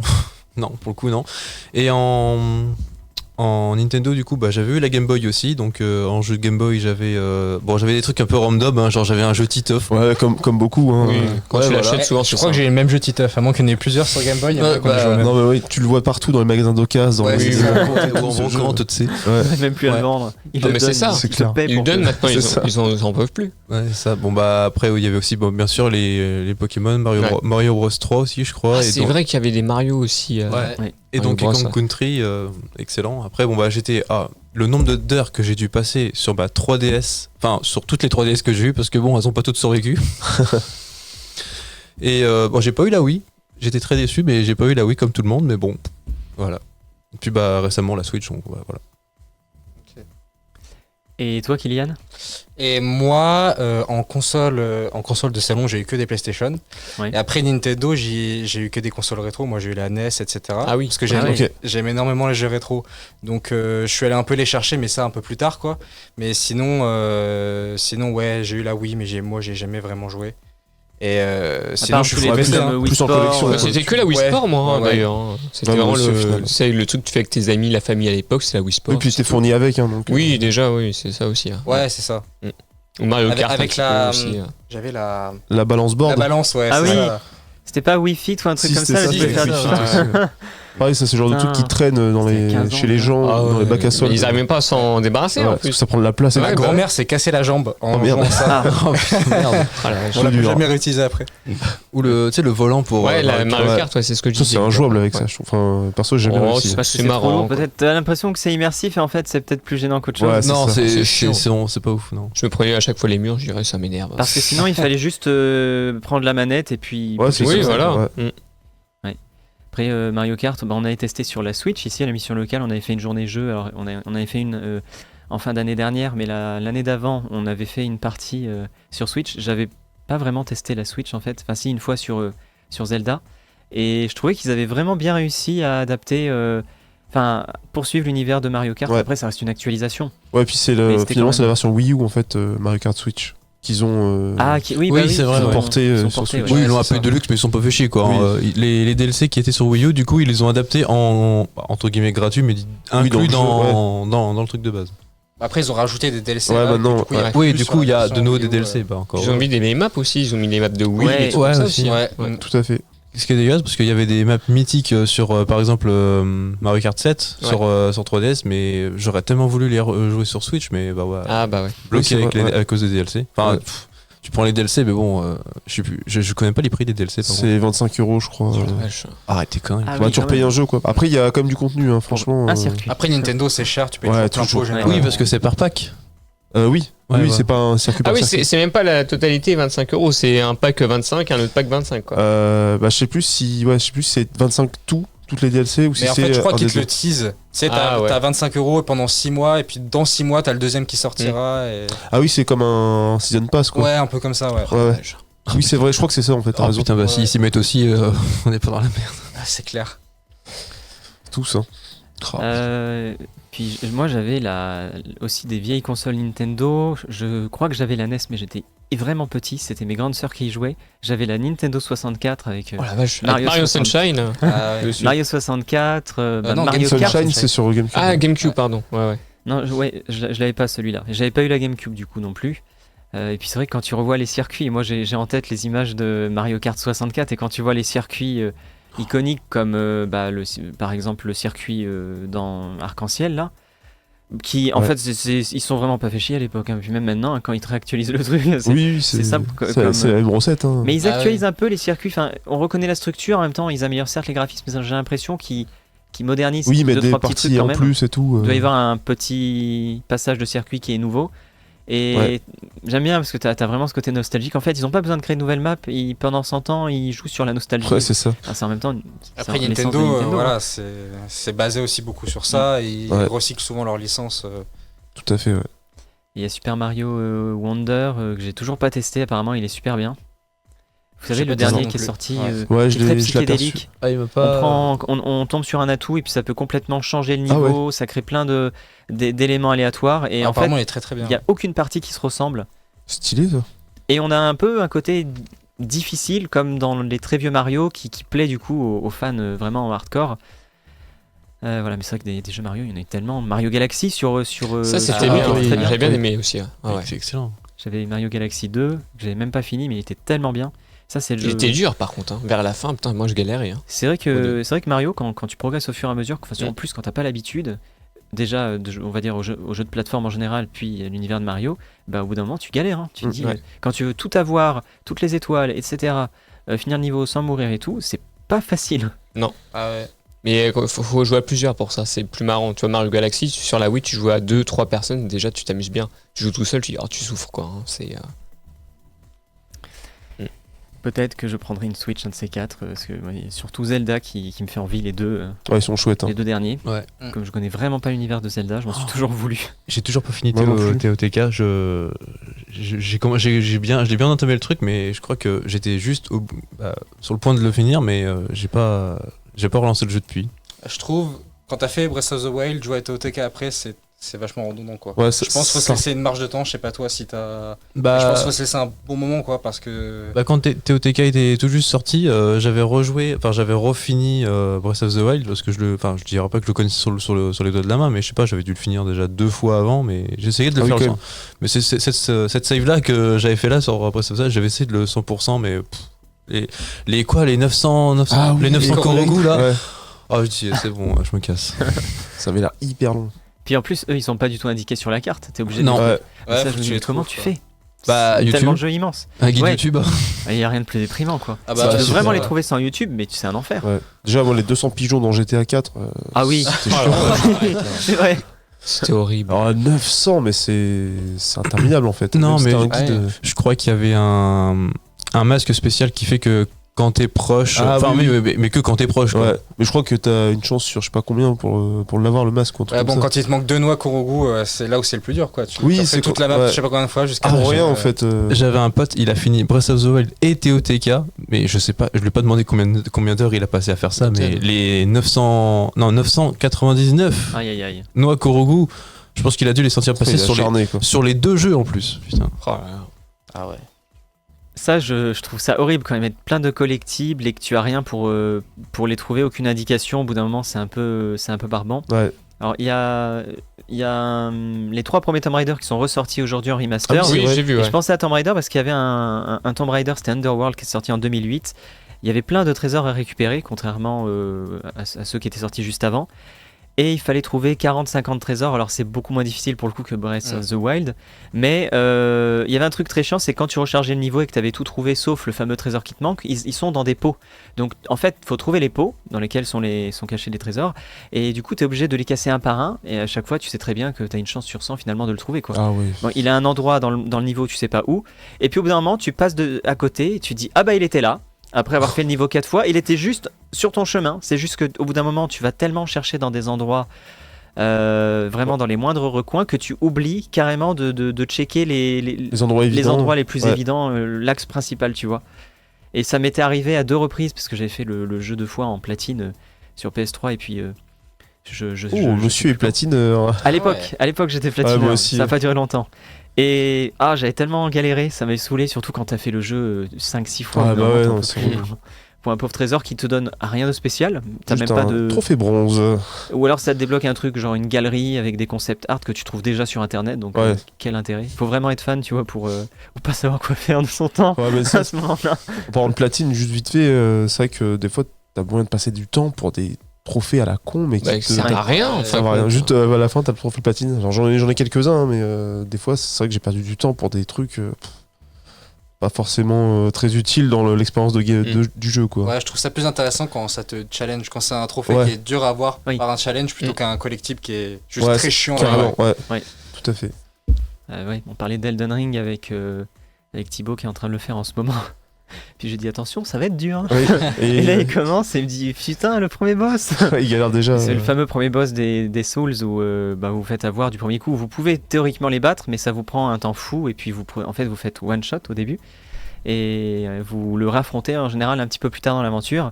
Mais ils sont vicieux parce que dans Elden Ring, dès que vous affrontez le second boss, donc le premier on va dire, vous l'affrontez un petit peu plus tard. Mais quand vous affrontez le deuxième boss qui est l'un des boss principaux du jeu, parce qu'il y en a une centaine dans Elden Ring, et ben celui-là il est très difficile dès le début, mais beaucoup plus difficile que ceux qu'on a l'habitude de voir. Vous êtes obligé en fait d'aller affronter d'autres boss dans la map qui est ouverte et d'avoir un maximum de niveaux pour pouvoir l'affronter bien plus tard. Donc en fait il faut des fois passer 20 heures de jeu pour avoir le vrai premier boss en fait. Donc c'est très particulier au niveau du rythme et ça l'a un petit peu surpris. Mais c'est ça. Dès le début, le jeu t'annonce la couleur. Tu pleures du sang, quoi. Ah mais vraiment, je l'ai toujours pas fini. D'ailleurs, Elden Ring, j'ai pas retouché depuis 1 an. Et c'est vrai qu'on y passe un temps fou. Et c'est vrai que pour le coup, c'est un trophée à lui tout seul, quoi. Parce que dès que t'as tué un boss, t'es content. Mais le jeu, il est sorti depuis combien de temps déjà? 1 an et ça demi. faire... Non, Presque 2 ans, je crois. Ouais, je crois que c'était en février, en janvier ou en février. Et c'était en 2022, ouais, donc c'était il y a 2 ans. Et on attend toujours le fameux DLC. Oui, Il y a des rumeurs de temps en temps, mais Ouais. je pense qu'ils prennent leur temps et qu'ils vont faire un DLC de malade. Ça se trouve, ça va être limite un nouveau jeu, en fait, tellement déjà le jeu est immense. Et peut-être même qu'ils prévoient, je sais pas, un autre DLC en plus, parce que ça a tellement bien fonctionné que... Un double DLC, du coup. Mais les connaissants, c'est possible, parce qu'ils étaient déjà généreux sur les DLC de Dark Souls 3. Il y avait 2 DLC aussi, Dark Souls 3. C'est ça, voilà. Et puis il y avait Bloodborne qui avait un DLC qui était assez difficile apparemment. Enfin, encore plus difficile que le jeu de base. Et très très généreux aussi, le DLC Bloodborne, oui. très très long. Il y en a pour au moins un minimum 10 heures de jeu. Ouais. Ouais, c'est correct. Hein. Au niveau du prix, ça va. Rapport qualité-prix par rapport à ce qu'on trouve. Donc voilà, pour Checkpoint, finalement, j'avais même pas besoin de préparer de chronique parce qu'avec cette parenthèse, c'est clair. On a tenu un moment. La parenthèse qui était plus longue que plus longue que la chronique, c'est ça. Et bah du coup, Ismaël, je te laisse nous parler des actualités musicales dans l'électro. Il n'y a pas beaucoup de choses à se mettre sous la dent en ce moment, mais je peux commencer par déjà Cercle, la chaîne YouTube connue pour ses live sets de musique électronique dans des lieux insolites et incroyables, qui a dévoilé la programmation complète de l'édition 2024. Donc, de son festival. La première fois en 2022, c'était une réussite, mais le deuxième jour avait été annulé à cause d'orages violents. Fidèle à sa philosophie, le festival revient donc le 25 et 26 mai au musée de l'air et de l'espace à Paris-Le Bourget. On a donc droit à des scènes Concorde, A380 ou encore Ariane 5. Et quand on évoque ces noms, c'est pas pour faire joli, mais bien parce que vous pourrez danser entouré de ces appareils qui ont eu une belle carrière dans les airs. On retrouvera des stars telles que Boris Brejcha, The Blessed Madonna, Disclosure, Kolsch ou encore Vitalik, ainsi que des étoiles montantes de la scène électro-française. Notez les petits calembours liés à l'air et l'espace. Bon, je vous parle maintenant de ce festival qui me fait beaucoup envie, mais c'est déjà sold out malheureusement. Ouais, tu m'étonnes. Donc on imagine que les chanceux qui ont leur place vont pouvoir bien en profiter. Le célèbre magazine DJ Mag, fondé en 1991, a sorti un documentaire de plus de 45 minutes sur YouTube qui revient sur 30 ans de son classement top 100 des DJ. Personnellement, et je suis pas le seul, ce classement est discutable depuis bon nombre d'années maintenant, tant il est fondé surtout sur la popularité et non la qualité des artistes. Je suis d'accord. Mais il faut reconnaître que le magazine reste une référence en matière de musique électronique et a su évoluer au fil du temps malgré la crise des médias papier, en proposant toujours des articles et des interviews pertinentes et super intéressantes. L'intérêt du documentaire réside surtout dans les interventions prestigieuses telles que Carl Cox, David Guetta, Armin van Buuren, Martin Garrix ou Charlotte de Witt, et même des employés de DJ Mag qui délivrent des anecdotes et des insolites croustillantes. Des anecdotes insolites et croustillantes, pardon. Je ne sais plus parler. C'est bientôt la fin de la semaine. C'est ça. La semaine était chargée quand même, on va pas se mentir, Tom. Oui, c'est pas fini en plus. Après l'émission, nos animateurs adorent se déguiser en Robin des Bois pour prendre aux riches et donner aux pauvres. Certains se déguisent en Amanda Lear, juste pour le plaisir de mettre une robe. 10h-12h, c'est la matinale sur On Air Radio.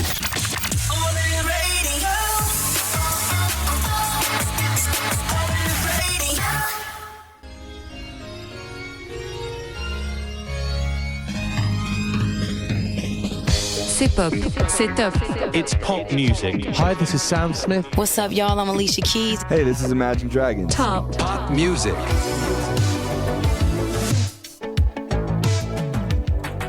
Qu'avons-nous de nouveau cette semaine dans l'actualité pop? J'ai pas mal de choses. Ça fait plaisir. Je sais pas si ça va tenir 40 minutes, mais Tu peux le faire, Tom, on croit en je peux toi. le faire. Mais oui, just do it. Alors, en vrai, il y a pas mal de choses. Déjà, on va parler du Super Bowl, hein, on va commencer par ça Ouais. directement, parce que c'est quand même l'actualité. Oui. Enfin, en vrai, on n'en a pas entendu Mais trop oui, parler, nous, ici.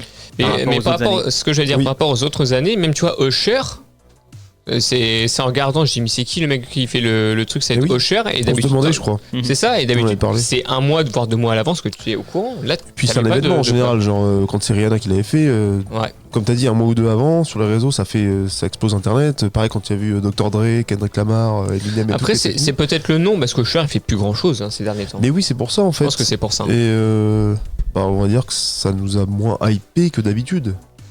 Même quand c'était The Weeknd, enfin là, c'était quand même des gros noms et c'est vachement attendu.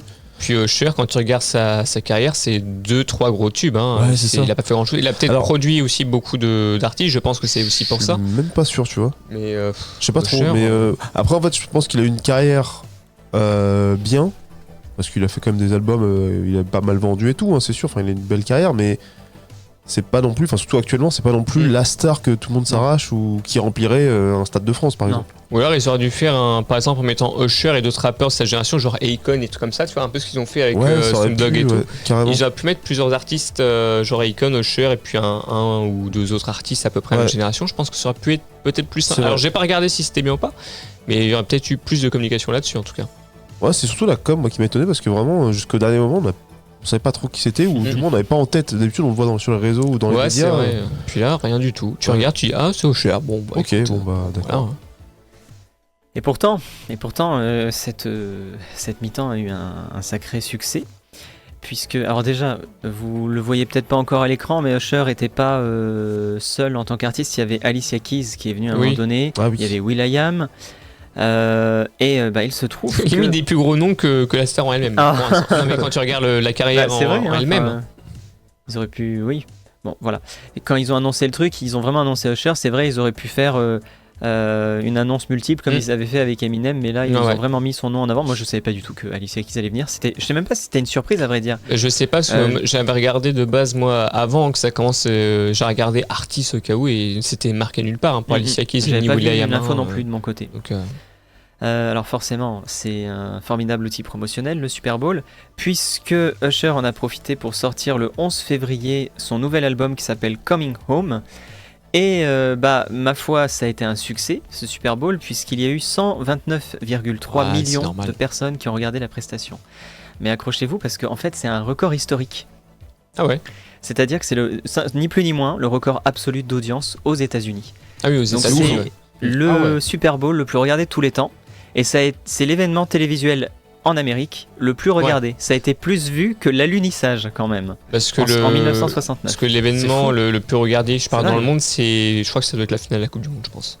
Ouais, il y a moyen. Je crois que c'est ça. Dans le monde entier, ça doit être ça. Et Super Bowl doit être juste être deuxième ou troisième, il doit pas être très très loin. Oui. Mais là c'est fou de se dire que un Américain sur 3, âge confondu, toute classe sociale confondue, était devant le Super Bowl en fait. Mais ce qui est quand même dingue, c'est que juste pour cette année, alors que tu regardes les années précédentes, t'avais même Michael Jackson, tu dis putain de nom. Ouais. C'est pour ça que je me suis dit, ça m'étonnerait que le record soit battu. Ouais, c'est vrai que c'est vraiment étonnant. Même la finale en elle-même, d'habitude j'ai l'impression qu'on entend plus parler. Alors peut-être que après ça dépend de dans quel contexte on vit et tout, enfin avec quelles personnes on côtoie, qui sont plus ou moins passionnés ou autres.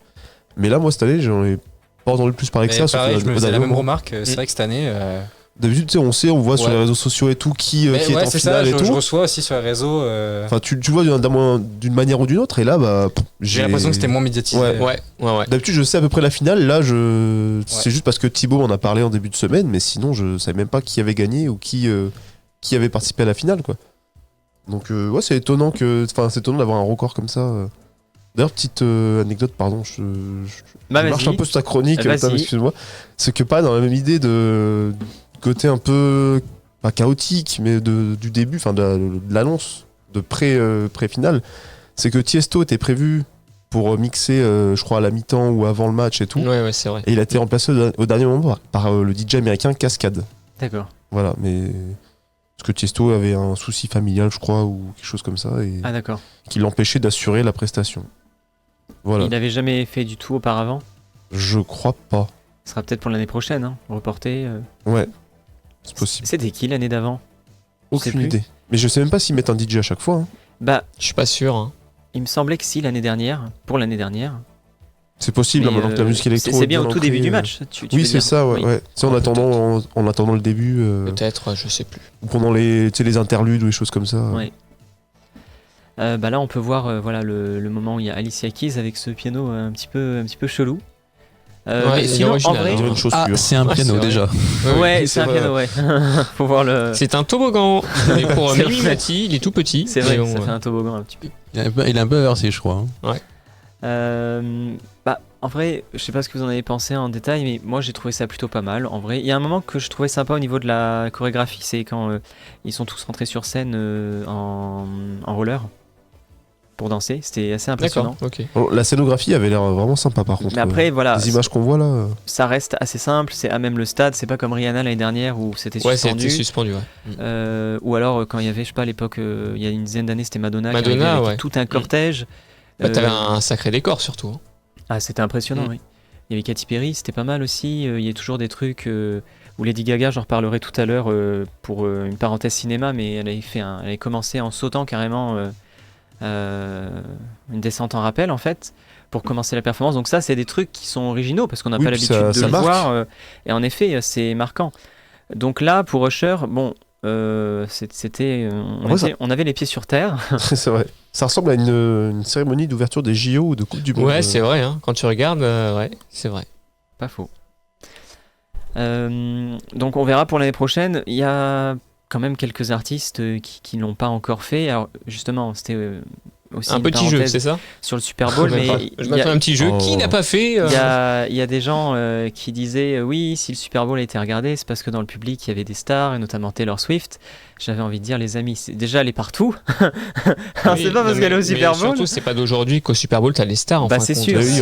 Le Super Bowl, c'est un peu le principe. C'est l'événement américain depuis toujours. C'est l'événement le plus suivi. Enfin, l'un des événements les plus suivis dans le monde par rapport au show qu'il y a, que ça soit à la mi-temps ou même avant, où t'as un DJ ou des choses, où t'as de la musique, etc.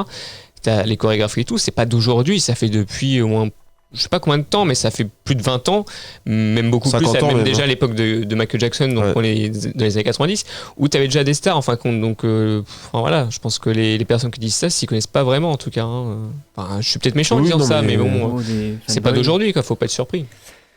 Je suis d'accord. Merci, c'est gentil. Mais bon, du coup, il y a une star américaine qui a profité pour faire une grosse annonce lors du Super Bowl, et c'est suspense. Vous le voyez sur l'écran, donc on voit la réponse. Pas de suspense, donc voilà, c'est Beyoncé. Pas de suspense en fait, c'est Beyoncé. Vous avez sûrement vu de toute façon la news, elle a dévoilé lors d'un spot publicitaire la suite de son album Renaissance, la partie 2, enfin l'acte 2, parce qu'en fait c'est un album qui était déjà prévu en 3 parties.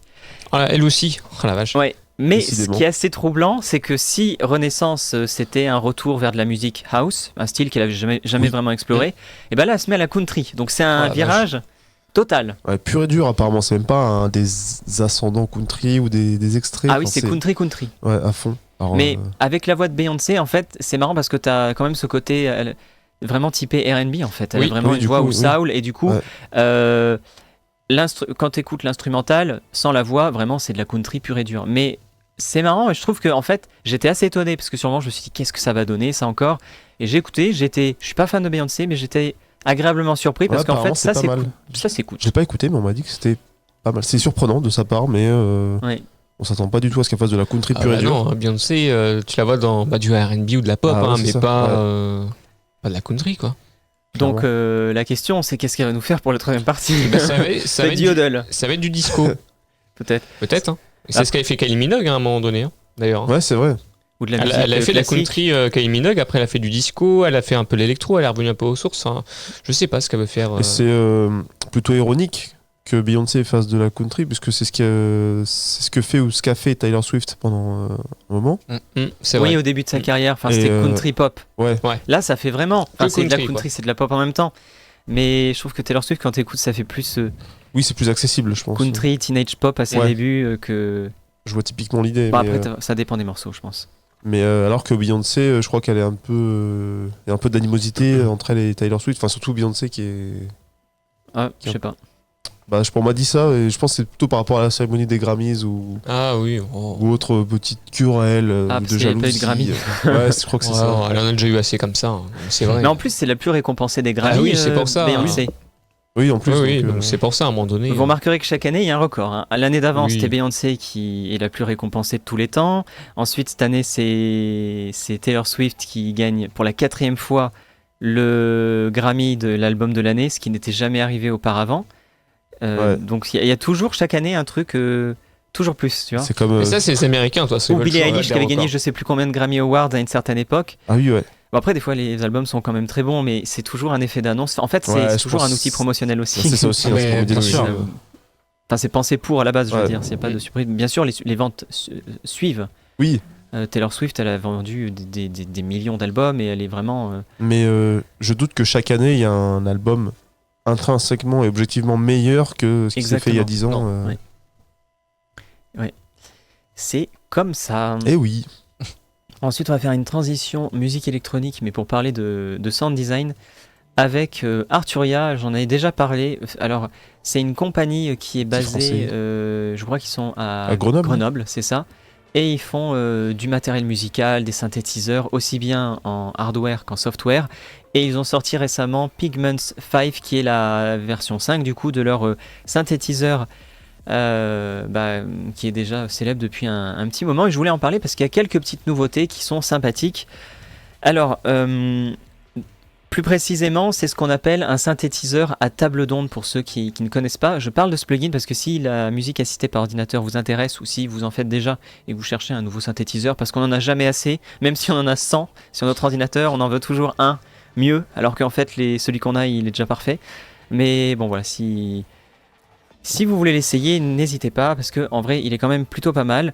Et un synthétiseur à table d'onde, en fait, c'est un type de synthèse sonore qui existe depuis un certain temps, pas en logiciel mais d'un point de vue hardware, depuis les années 80-90 je crois, mais c'est un type de synthèse sonore qui a eu ses lettres de noblesse à partir des années 2010, quand des synthétiseurs comme Massive sont sortis. C'était vraiment les premiers gros synthétiseurs à table d'onde qui ont notamment donné une couleur musicale très particulière à des artistes comme, je pense par exemple à Skrillex qui utilisait beaucoup ce genre de sonorité. Tout à fait.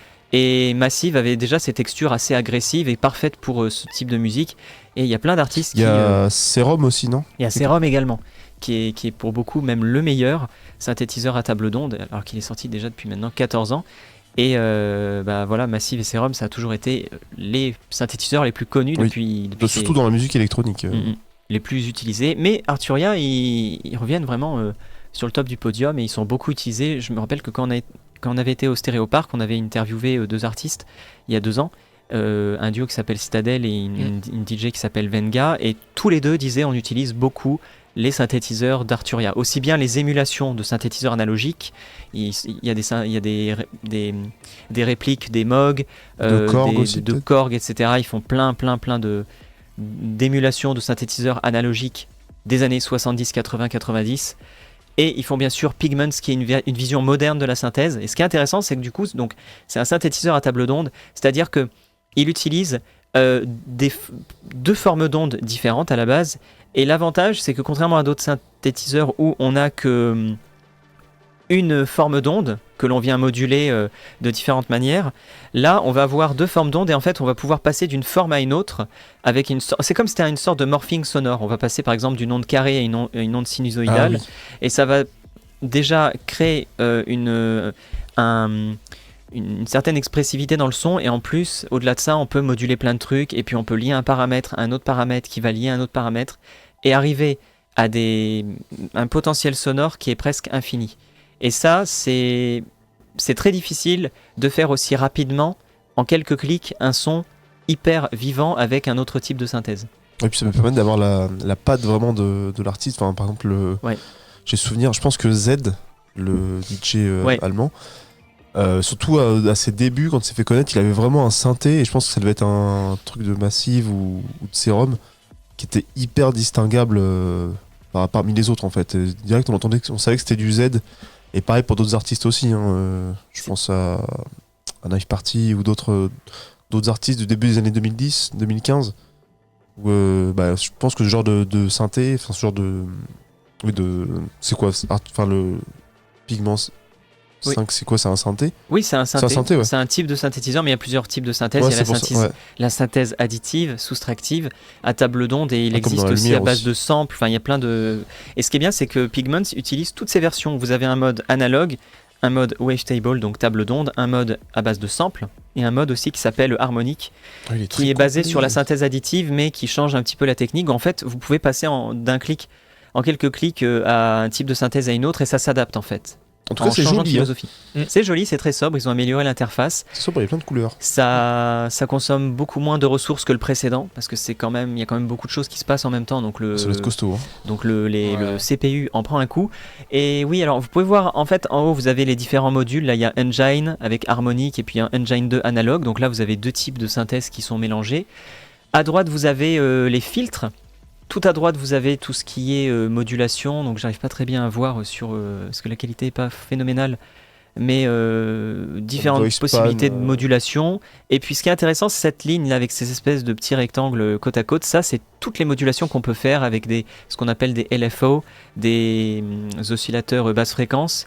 Puis on a tout un tas de trucs, on peut mettre des effets de délai, de reverb, et n'importe quoi peut servir à moduler n'importe quoi d'autre. Donc on peut faire vraiment tout ce qu'on veut. Et vraiment, je trouve que ce qui est bien avec ce genre de synthétiseur, Massive X avait été un peu critiqué, je crois, quand ils ont ressorti la nouvelle version de Massive 10 ans après l'original. Beaucoup de gens trouvaient que c'était un peu compliqué des fois de s'y retrouver, parce que quand on est habitué à un synthétiseur, on a tous ses repères, et quand on change de synthétiseur, c'est toujours un peu la même base. C'est comme si on passe sur un autre logiciel de montage vidéo, on se dit attends, ah oui, alors ça c'est tel raccourci, sur ce logiciel c'est ça, ah oui là l'onglet est pas là, on est quand même un peu perdu. Oui, il faut se réhabituer à la philosophie en fait de... Ouais, complètement, tu sors de ta zone de confort. C'est ça. Et là l'avantage c'est qu'on a tout sous les yeux en fait, on n'a même pas vraiment à changer d'onglet, on a toujours tout sous les yeux. Ce qui fait qu'on peut très facilement, on n'oublie pas les paramètres, alors qu'avec des fois d'autres conceptions de synthétiseurs, vous savez, ça change vraiment d'onglet et on voit plus par exemple la totalité de l'écran, ce qui fait que on est obligé de revenir en arrière, c'est moins intuitif, c'est moins flexible, moins intuitif. C'est vrai que là, en voyant la capture d'écran du synthé, même sans être dans la production musicale ou quoi, ça donne envie de jouer avec, et on dirait que c'est accessible et qu'on peut vite faire un son à notre guise très facilement, quoi. On comprend à peu près les fonctionnalités directement. Par contre, c'est pas donné parce que quand ils sortent le logiciel, ça coûte 200€. Mais ça va, j'attendais un 1000, 1500. Ouais. Comme c'est pas un synthé hardware, voilà. Oui. Ce serait compliqué d'ailleurs en hardware à faire, et pour le coup, là, le prix, je pense là, c'est à 5 chiffres. Hein. Ouais, voilà, c'est ça. Exactement. Donc 200, mais avec les offres promotionnelles, alors elle est plus disponible malheureusement, mais c'était 100€, mais ils font de temps en temps des promos et on le retrouve des fois à 75, 100€, mais vous pouvez quand même tester la démo. Et je voulais vous proposer aussi une alternative gratuite qui est tout aussi bien, alors peut-être un petit peu moins sexy que Pigments, mais c'est Vital qui a il porte bien son nom parce que vraiment, on peut avoir que ce synthétiseur, c'est gratuit et on peut vraiment faire plein de choses. C'est peut-être un peu moins joli dans sa présentation. Ça va en vrai, franchement. Mais voilà. Pour quelque chose de gratuit, ça va. Oui, c'est vrai. Hein. Mais ça semble moins accessible, je trouve. Mais en termes de sonorité, franchement, c'est assez incroyable. Hein. Ça sonne vraiment très bien. Et ce qui est cool, contrairement à d'autres types de synthèse sonore, c'est qu'on peut créer ses propres formes d'ondes et les importer, les remodifier. Donc on peut, dès la forme d'onde, créer quelque chose nous-mêmes. Alors que souvent dans les synthétiseurs à table d'onde, on vous propose des presets d'ondes sonores. Ouais. Donc là, on a non seulement des presets d'ondes sonores, des presets, tout ce qui est global, les presets du son, mais en plus on peut créer soi-même dans le moindre détail. Donc c'est vraiment bien, et c'est ce qui fait qu'on peut encore plus personnaliser ses sonorités. Donc voilà pour la petite parenthèse musique assistée par ordinateur. Ça faisait un moment que j'en ai pas parlé, je crois. Oui, c'est vrai. De ça. Maintenant, on va parler alors pas vraiment de musique pop, mais ça reste quand même des musiques populaires. On va parler de rap. Vous avez vu sûrement passer Ninho, qui annonçait une date au Stade de France. Non content du succès, puisqu'il a rempli le stade en 7 heures. 80 000 places se sont écoulées en 7 heures. Ah ouais. Il a du coup rajouté une deuxième place. Une deuxième... juste une place pour tout le monde. Une deuxième supplémentaire. Allez, débrouillez-vous avec ça.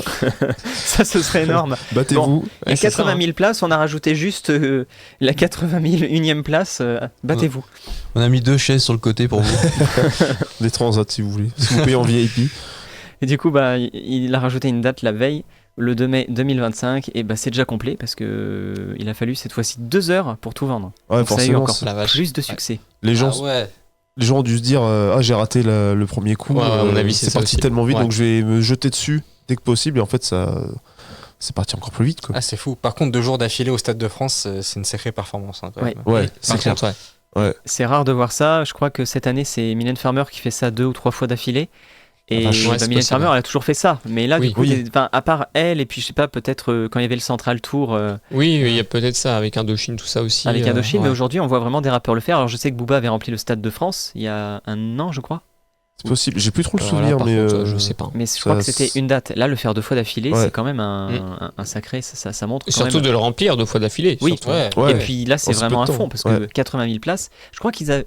Je crois que la capacité, tu peux aller jusqu'à 100 000 au Stade de France. Alors 80 000, oui, avec les places assises. Après, quand il y a un match, c'est 80 000. Voilà. Après, peut-être sur les concerts, c'est peut-être plus que t'as les gens qui seront debout sûrement. Ouais. Donc, Mais après, d'un côté, il faut se dire que quand tu fais un concert dans un stade, t'as une partie, t'as un virage qui peut pas être avec des places. Sauf si les gens aiment bien être dans les gradins derrière le concert, mais il n'y a pas trop d'intérêt. Ouais. Mais t'as une partie qui est pas prise en place assise, donc oui, c'est vrai. qui est condamnée. Donc je pense que la proportion de personnes qui seraient là sont en bonne partie sur le terrain, quoi, en gros. Ouais. Même si je pense que sur le terrain, tu peux caser beaucoup de monde. Hein, oui, je pense aussi. Ouais. Et par contre, c'est marrant parce que est-ce qu'ils ont fait un prix de gros, le Stade de France? Parce que c'est bien ce qui me semblait. En mai 2025, il y a aussi le concert de DJ Snake et celui de donc le 10 mai et celui de Beyoncé qui est le 18 ou le 19, je crois aussi. Ah, elle revient? Ouais. Bah pour l'acte 2 du coup, j'imagine. Il me semble. Alors par contre, je me dis, mais si elle a fait une tournée et qu'elle a fait de la country, je me demande comment ils vont pouvoir faire un truc aussi impressionnant que ce qu'ils avaient fait pour l'acte 1. Ah, ça sera peut-être pas, mais ça se vendra toujours aussi bien. Oui, ça se vendra toujours aussi bien. Alors c'est peut-être en 2023 pour Beyoncé. Ça devait être en 2023. De toute façon, elle reviendra pour un acte 2, ça c'est sûr. Ouais, il y a moyen parce que là, vu qu'il y a le nouvel album, ça semble. Ça marche bien. Ça semble bien parti. Puis ça semble bien parti en effet pour de la country parce que faut quand même réussir. Après, les Américains, ils aiment bien la country, mais nous, quand t'es pas habitué avec les trucs. Quand t'es pas habitué avec tel ou tel artiste, ça peut refroidir aussi. Donc je pense qu'ils ont fait exprès de faire au Super Bowl l'annonce parce que comme ça, ils voient si ça prend dès le début ou pas avec les singles. Ouais, c'est possible. Ensuite, on va parler on change vraiment d'un style à l'autre. Hein. On va parler de country avec Beyoncé. Ouais. On va parler à l'opposé. Et là, on va parler de AC/DC, qui va revenir en France également. AC/DC, ils n'étaient pas revenus depuis un moment faire des concerts en France. Ouais. Il y avait, puis le Covid, encore une fois, ça a reporté pas mal de choses. Et là, le groupe de rock australien fera son grand retour cette année pour le Power Up Tour, qui comportera seulement 21 dates dans le monde entier. Bon, après, au bout d'un moment, à leur âge... c'est un peu normal, on les comprend aussi. Tu fais pas 300 dates dans l'année, quoi. Ah, c'est clair. Et ce sera comme vous pouvez... Enfin, je sais pas si vous avez reconnu, est-ce que vous connaissez le lieu? Est-ce que ça dit quelque chose, Max? Ça ne dit rien du tout. C'est pas l'hippodrome Longchamp ou un truc comme ça? Si, c'est l'hippodrome de Paris. À Paris, Longchamp. D'accord, tu vois, je connaissais pas. Donc ils vont revenir pour faire une date là, le mardi 13 août 2024. Alors pourquoi là? C'est pas Paris derrière, par contre, c'est bizarre. C'est pas Paris? C'est pas la Défense ou... Je sais pas, en fait. Je ne suis pas parisien. N'hésitez pas. Après, c'est en travaux, donc. Ouais, c'est peut-être pour ça. Ah, mais j'ai bien tapé sur Google Paris. Ouais, je n'en doute pas. Mais on dirait une image de synthèse. Ouais, après, je me disais. C'est vrai que ça fait un peu fake. Hein. Après, est-ce que c'est un truc généré pour faire des plans par une IA un plan pour dire, voilà, ça va être comme ça. Bon, ils vont changer un petit peu la disposition des lieux, mais c'est vrai qu'on n'a pas l'impression qu'il y a AC/DC qui va venir s'installer là. C'est peut-être Beyoncé pour son truc de country d'ailleurs. C'est pas vendre des places. C'est vraiment après, je me rends pas compte, AC/DC, j'ai pas vu non plus des rediffs de leur dernier concert. C'était quand avant le Covid Avant le Covid, ouais. Je sais pas, ils sont frais encore un peu ou ça. Je sais pas. Je sais même pas quel âge ils ont d'ailleurs. Je sais pas du tout. Parce qu'ils sont pas tout jeunes, hein. 70 par là, au moins facile. Hein. Ça doit faire comme les Rolling Stones, mais ils sont toujours en fin d'ailleurs. Les Rolling Stones, ils sont toujours. Mick Jagger, c'est ouf, il est toujours au taquet. Pourtant, il a dû prendre des trucs. C'est la cocaïne, lui, ça l'a beaucoup. Ah, mais tu te dis justement sur le long terme, et quand tu vieillis, normalement, tu compares à Renault. Je sais pas si vous avez vu, j'ai vu des extraits de Renault là. Non, mais on en parle toutes les semaines. Renault, c'est une catastrophe. Faut qu'il arrête, Renault. Il fait peur. Faut qu'il se repose. Ouais, non, il arrête tout simplement. Là, c'est plus, il n'arrive plus à parler, le mec. J'arrête pas de tomber sur des trucs de lui sur TikTok. C'est malaisant. Mais moi aussi, mais ça me fait de la peine. Ça me rend vraiment triste. J'avais vu un TikTok où il était avec Vianney. Oh là là là. Et à la fin, en fait, tu comprends pas ce qu'il prenait dans ses bras. Et je me suis dit, mais enfin, faut juste arrêter de le faire. Non, mais surtout, tu sais. Je pense que Renaud, il veut continuer. Ben oui, mais sauf qu'il est pas capable de continuer. Il sait pas dire, il n'arrive pas à enchaîner un mot. Ouais, mais après, au final, tu vois, est-ce que c'est à nous de juger ça dans le sens où si lui veut continuer et qu'il veut continuer de payer pour venir le voir. En effet. Ouais, mais sauf qu'à un moment donné, tu vas voir que leurs fans, ses fans vont arrêter de payer parce que même ses fans, ils les prennent en vidéo lors des concerts. Même eux, ils ont pitié de lui, clairement.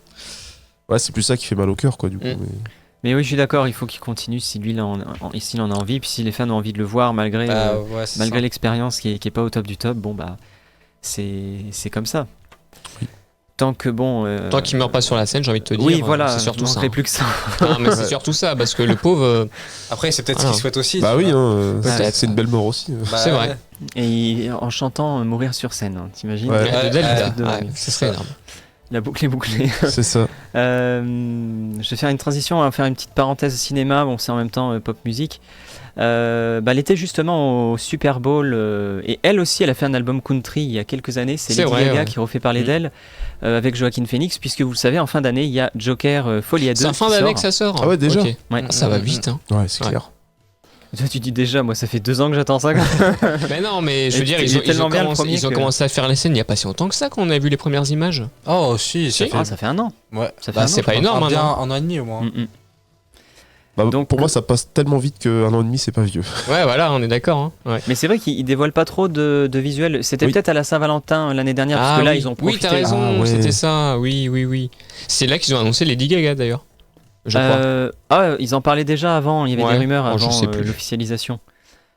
Donc à voir ce que ça donne. Déjà, oui, je me rappelle quand il parlait du projet, il y avait déjà les rumeurs pour Lady Gaga, mais il disait que le projet pourrait être assez radical par rapport au précédent, puisque ça pourrait être une sorte un peu de comédie musicale. Et là, on était tous réticents à ça, par contre. On n'en sait pas plus, mais on va savoir. Déjà, vu les visuels, ça paraît bien parti. Ouais. Oui, ça. par contre, ouais. Alors, je sais pas si c'est fait exprès de mettre un genre de style noir et blanc ou si vraiment une partie du film sera comme ça, mais il joue beaucoup sur ça. À droite, là, en fait, on voit que c'est une sorte de décor. Est-ce que c'est une scène dans un papier peint un peu Ouais, façon théâtre. Est-ce que c'est dans un théâtre ou est-ce que c'est leur imaginaire? Parce que je me suis dit Folie à deux, ils sont fous. Est-ce qu'ils vont jouer aussi sur la folie du personnage? Moi, je pense que oui. C'est un peu le principe du Joker. Tu vois que le mec est taré de base, hein, donc je pense que oui. Hein. Moi, j'en parlais avec un ami, on se posait des questions sur le point de vue, parce que est-ce que on épousera un peu le point de vue des deux ou vraiment que de l'un ou par rapport à l'autre? Est-ce qu'il y aura... Parce que ça, c'était plutôt intéressant dans le premier, enfin, on va pas redire le film, vous l'avez certainement tous vu, mais il peut y avoir des rebondissements en ayant par exemple l'interprétation de tel personnage par rapport à un autre. Je pense que ça va vraiment parler. C'est toujours ça, hein, quand on voit l'histoire du Joker et d'Harley Quinn. Harley Quinn se fait purement manipuler par le Joker, elle est éperdument amoureuse, et puis en fait, c'est le Joker, quoi. Il est juste là pour parvenir à ses fins, foutre le bordel. Mais après, le Joker du premier film, il a quand même un traitement différent de ce qu'on a l'habitude de voir. Ah bah oui, c'est sûr que c'est pas les mêmes acteurs déjà qui l'ont fait, ça se voit. Hein, pour l'interprétation, tu vois que c'est quand même complètement différent. Ouais. C'est sûr qu'en plus, passer juste après Jared Leto qui est décédé, qui s'est suicidé. Ledger. Pour moi, c'était lui le meilleur, hein, avec bien sûr Joaquin Phoenix qui est très très bon aussi. Ouais, en plus, on pourrait faire une parenthèse limite Batman. Mais oui, c'est vrai que passé, c'était qui? C'était Jack Nicholson à l'époque. Oui, quand il fait le premier, Il y avait Heath Ledger qui a été peut-être le plus marquant pour beaucoup de monde. À tel point que lui, pour le coup, il est vraiment mort avec ce rôle. Il est resté dans le personnage. Oui, il est resté dans le personnage, ouais. Mais oui, après Joaquin Phoenix, je le trouvais vraiment formidable dans le rôle du Joker, et je trouve qu'il y a vraiment des interprétations très différentes à chaque fois qui sont plutôt intéressantes. J'ai pas vu avec Jared Leto et ça m'intéresse pas trop de voir. C'était Suicide Squad, c'est ça? Ouais, c'est pas à voir, hein, clairement. Je sais pas si c'est vraiment de sa faute à lui ou plus la direction du film. Je sais pas. Après, Jared Leto, ça fait un moment aussi que... Il pète les plombs. Ouais, il patauge un peu, quoi. Il essaie de faire des trucs... C'est dommage, hein, parce qu'il a du talent quand même. Ah oui, c'est sûr. Bien sûr. Quand tu vois, que ce soit en musique ou au cinéma, mais oui, enfin, comme tu dis, il patauge et c'est ça. comme s'il se cherchait. Enfin, on parlait de Orlando Bloom tout à l'heure, et c'est. Oui, ça revient au même. Hein, c'est un peu dans cette idée-là aussi, quoi. C'est un peu ça. Je pense qu'il. Enfin, après, je sais pas trop, mais j'ai l'impression qu'il accepte pas forcément les bons rôles ou des choses qui. En fait, j'ai l'impression qu'il a tellement cette envie de vouloir replaire aux gens parce qu'il se fait tellement défoncer sur les réseaux qu'il va un peu accepter des trucs comme le Joker, quoi. C'est ça. Puis des rôles vraiment qui sont pas faciles, mine de rien. Est-ce que il est pas facile à faire, hein. Le Joker interprété, c'est pas facile à faire, hein. Bah ouais, c'est clair. C'est pas tout le monde, hein. C'est ça. Et il prend souvent des rôles où il faut se transformer à foison. Enfin, mais le truc, c'est que ça marche pas toujours et oui, enfin, il prend pas les rôles les plus simples, quoi. Non, donc c'est risqué et ça marche pas si souvent que ça. Je trouve qu'il y a des archétypes de rôles qui vont avec certains acteurs et Je pense pas que ce soit forcément une bonne idée que de s'y cantonner toujours, Ouais, mais essayer de rester sur une ligne directrice, quoi. c'est ça. Bah, un peu la DiCaprio par exemple, qu'au final, Ouais, il accepte ouais. toujours les bons rôles et. Complètement, ouais. Ah oui, dans Qui le arrive. dernier, là, il a pas un rôle très flatteur pour lui, je crois. C'est comme. Non, mais oui, c'est un des rares films où il a pas le bon. Je l'ai pas vu, malheureusement. Bah, pas très flatteur. En même temps, bah, ça reste DiCaprio, quoi. Mais Quel film avec De Niro, le dernier Ouais, Killers of Il the est pas Flower terrible. Moon. ouais. Si, il est bien. Ouais. Mais c'est C'est le rôle que lui, ouais, là, son- on n'est bah, son- pas habitué à le voir comme ça, en gros, c'est ça Bah, c'est pas le personnage parfait. Ah, Mais, oui, voilà, c'est ça. Bah, après, dans Django non plus. Oui, Oui, voilà. Oui, enfin, ça c'est vrai, ouais. hein, dans Django, ouais. Donc, mais oui, enfin, il arrive à rester dans le même genre de caractère en fait de personnage. C'est vrai que Jared Leto, lui, ça va être, il va faire un peu à droite à gauche des trucs. Mais il y a des types de jeux qui vont aussi avec des visages. Tout à fait. Oui. Ouais, des types de personnages aussi qui vont avec et c'est pas donné à tout le monde. Ouais, complètement. Tu mets Imagine Stallone. Qui ça Stallone dans un, je sais pas, dans. Enfin, Stallone en ça pourrait Joker. être un- Ouais. En Joker, ouais. Ouais. J'étais en train de me dire, ça pourrait être quoi les pires acteurs français, américains, de n'importe quel pays, qui pourraient incarner le Joker. Les Ou- pires. Ou soit de bons exemples. Après, Jim Carrey est un peu cinglé, mais après, il a déjà fait l'homme mystère, mais Il a Jim fait Carrey. Ouais, j'allais il dire, était par contre, complètement un barré, pour- l'homme mystère. un pour moi à l'époque a peut-être pu faire le Joker à l'époque de Volteface et tout, c'est Nicolas Cage. Mhm. Qui est un peu taré, je trouve qu'il avait la bonne gueule pour le faire. À son oui, c'est époque de vrai. Volteface. Exemple pas. aussi d'acteur qui a pris des rôles. Ouais, mais Vers Nicolas la Cage, fin, c'est compliqué par c'est contre. que lui, il Ouais. s'est jamais trop pris au sérieux, quoi. Ouais. Donc je trouve Ouais, que c'est vrai ça aussi. passe toujours parce Ouais. que tu vois qu'il s'amuse, le type, et Oui. qu'il est pas là Oui, pour. oui. Donc ça va. Donc ça va. Je sais pas d'ailleurs si vous avez vu un film avec Nicolas Cage et Pedro Pascal. Récemment. Ouais, Qui est sorti il y a 2 ans à peu Ouais, près. il y a à peu près 2 ans. Que Ah l'autre, oui, en fin de avec compte, il la- va chez un fan, c'est ça là Ouais, c'est ça. Ouais, c'est j'ai ça. vu, il est Ah. Où il se marrant. prend justement, il se prend au second Ah degré oui, un ouais. peu. C'est très drôle. Bah, en Ouais. fait, où il joue Nicolas Cage Ouais. dedans. Hyper méta. Et c'est ça. Qui a la méta, elle est pas ultra complexe, mais elle marche très très bien. Par Et c'est contre, très ouais. bien fait. Qui a la scène d'ailleurs du même qui circule beaucoup. Ils sont dans la voiture. Ils sont sous Oui. LSD. Ils Ouais, sont. ouais. Ouais, c'est très drôle. Donc ça, c'était plutôt bien, apparemment. Ce film est. Moi, j'ai bien aimé, moi. C'est plutôt Il paraît- bien. quoi. ouais. Enfin, Je je l'ai pas trouve vu, mais il que ce paraît que le qu'il est film raconte, en tout cas, il le raconte Ouais. vachement bien, ouais. Ça s'appelle Un talent en or massif. Voilà, c'est ça le nom que D'accord. je cherchais. Mais il est très marrant et puis c'est vrai qu'il se prend pas du tout au sérieux dans le film. C'est Ouais. bien. Il rigole de lui-même en fin de compte. Ouais, complètement. Mm. mais- Et après, les pires acteurs pour faire le Joker, je sais pas en fait, qui me viennent à l'esprit direct. Jean Dujardin. C'est vrai que ça serait. Ouais, Jean Dujardin, Tu vois ce pas serait sa tête très dedans, bon. quoi. Non, Ouais. non. Je sais pas. Moi, je pensais à Pierre Ninet, mais. Ça, Et encore, en ça vrai, pourrait c'est- peut-être passer en vrai. Hein. Non, mais après, acteur américain, Non, il faut Par plus chercher vers Stallone, etc. Genre Ouais. Schwarzenegger, tout Ouais, ça. les- Schwarzenegger, je vois pas du tout faire ça. C'est sûr. c'est Schwarzenegger. Bah d'ailleurs, Stallone, c'est sa voix John française qui est Cena. décédée avant-hier. Ah oui, c'est ouais, ouais, j'ai vu ça. Mm. Bonne question, franchement. Mais ouais, ça va être vraiment des figures très viriles pour faire le Joker. Ouais, c'est ça, très musclé. Très musclé, ouais. Ouais. Vin Ah ouais, Diesel. The Rock.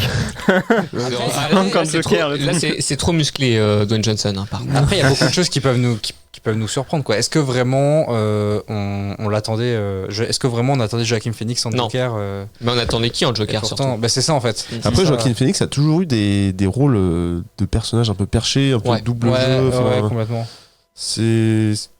ça, on pouvait s'y attendre hein, d'un côté. Hein. Je sais pas si vous avez vu le dernier Batman Avec Robert Pattinson. Avec Robert Pattinson. Il y a une scène post-générique avec un Joker. Oui. Ouais, qui est joué Ah, je me souviens par plus. Ah, j'ai oublié le nom. Cunningham, je crois que c'est Robert Cunningham, il me semble. Ouais, je me rappelle Peut-être, ouais, c'est un peu possible. de la scène, mais. Ouais. Donc, enfin, on le voit 3-4 secondes dedans. Et c'est un acteur qui est en train de monter actuellement. Mm. Et j'aime beaucoup son jeu. Je sais pas si vous avez vu Mise à mort d'un cerf sacré ou des films comme ça. Non, j'ai pas vu. Non. Ouais. j'en ai entendu parler. Apparemment, il C'est, a eu un prix, lui, d'ailleurs. Il a eu un prix, ouais, Mhm. complètement. Et c'est. Bah, après, c'est assez spécial. Hein. Et il a toujours des rôles un peu fous, mais je trouve que. À voir là, si dans la suite qu'il veut faire avec ce Batman, ils Ok. vont intégrer ce Joker. Je trouve que c'est un très bon acteur. J'étais mitigé parce que je le connaissais pas. Ouais. Pour l'avoir découvert récemment, je trouve que c'est vraiment un très très bon acteur et qui pourrait faire un très bon Joker. Ouais, c'est intéressant. Mm. À suivre. Donc, À suivre. Et Lady Gaga pour Harley Quinn, c'est un choix logique ou ça aurait été mieux de mettre Margot Robbie comme. Non, Comme elle avait le Je rôle pense de qu'ils veulent Harley casser Quinn, déjà déjà. les univers Bah, parce que ouais, du ça coup, aussi. ils vont se dire, parce attends, que c'est lié. Margot Robbie, elle serait pas passée dans. Ça aurait été dans beaucoup cet trop cher de toute univers, façon. Rien que déjà Joaquin Phoenix, Margot Robbie, le film il va coûter cher. Hein. Si tu Ouais, veux les c'est mecs- ouais, clair. puis il Oui. faut casser. Enfin, Ouais. il n'y aurait pas de logique sinon on reprendre un acteur d'un lore. Et, enfin, Ouais, c'est ça. Déjà, ça va C'est embrouiller bizarre. les gens. Et puis Ouais. même, je trouve que. Enfin, j'espère en tout cas qu'ils vont pas mettre la même Harley Quinn dans l'écriture du personnage, je trouve que ça irait pas quoi dans cet univers-là. C'est clair. Parce que l'univers est plus ça aborde avec beaucoup plus de recul les personnages et tu vois une autre facette en fait de leur personnalité. Et c'est vrai que Lady Gaga, je trouve, dans ce rôle-là, ça peut bien donner. Hein. J'ai peur qu'il parte trop sur un truc super vilain. Par contre, c'est-à-dire qu'il part trop dans ce truc de la hype des films de super-héros et en faire vraiment des méchants. Des méchants gentils. Des personnages qui sont justement pas assez contrastés. Ouais. Oui. Okay. Comparé au premier film Joker. Oui, d'accord. Ouais. Tu vois, de les faire un peu méchants pour rien parce qu'il y a ce truc. C'est le risque. Pour essayer de les rentrer dans une espèce de moule de super-héros et de potentiel hype de suite, tu vois. Donc à voir, mais je suis. Un peu comme avec Venom, un peu. Ouais, complètement. Comme avec Venom, par exemple. J'adore l'acteur pourtant. Bah oui, pareil. C'est clairement pas la saga qu'il faut regarder avec Tom Hardy. Voilà, c'est ça. Si vous voulez voir un bon film avec Tom Hardy, regardez Bronson. Il y a Legends aussi. Legends, c'est pas mal aussi. Un rôle de 2 frères jumeaux, du coup. Ouais, 2 frères jumeaux mafieux et franchement, il est excellent. Mais il est très très bon pour prendre des accents. Oui. Et les 2 frères ont des accents différents. C'est comme ça que tu les remarques dans le film. Et c'est vraiment impressionnant en termes de jeu. D'acting, en termes d'acting, c'est vraiment impressionnant à regarder, quoi. Il est très très fort. Et sinon, il nous reste 10 petites minutes. On a bien avancé, mine de rien. Tu vois, tu as fait les Dorian avait une info sur le film Minecraft. Ah ouais, alors bon, j'ai pas été faire des recherches de dingue, hein, j'ai juste vu une vidéo. T'aurais pu quand même, merde, ce Minecraft. Non, je l'ai vu ça hier en plus. D'après que il y a même une date. Non, la caméra là, je suis con. Il y a même une date pour le film Minecraft. Donc c'est le 5 avril, t'as dit ? Ouais, le 5 avril 2025. Donc faut pas être pressé. Il y a encore un an, mais alors. Je crois, de ce que j'avais entendu déjà il y a quelques années, ça fait déjà un paquet d'années qu'on l'attendait déjà, mais... Alors que moi, j'en ai jamais entendu parler, clairement. Moi, ça me dit quelque chose. Moi non plus, ouais. Moi non plus. Il va y avoir la page sur Allociné depuis c'est 2012. Je sais pas. Enfin, en tout cas, moi, c'est ce que j'ai entendu. C'était des conneries, mais j'ai toujours entendu que ça fait déjà un paquet d'années que c'était prévu et que au final, ils ont changé le scénario, ils ont changé leurs idées, et puis du coup, ils recommencent depuis de zéro. Et puis. En tant que quelle idée de faire un film Minecraft, quoi. C'est vrai. Hein. Par contre, ils ont l'air. Alors, on sait pas sur quoi ils vont partir, entre de la 3D ou du réaliste. Oui. Mais on pense que. Ce serait peut-être de l'animation ? Ouais, alors non, justement, on sait pas, on n'a pas les infos pour ça. On a le scénario, c'est assez classique.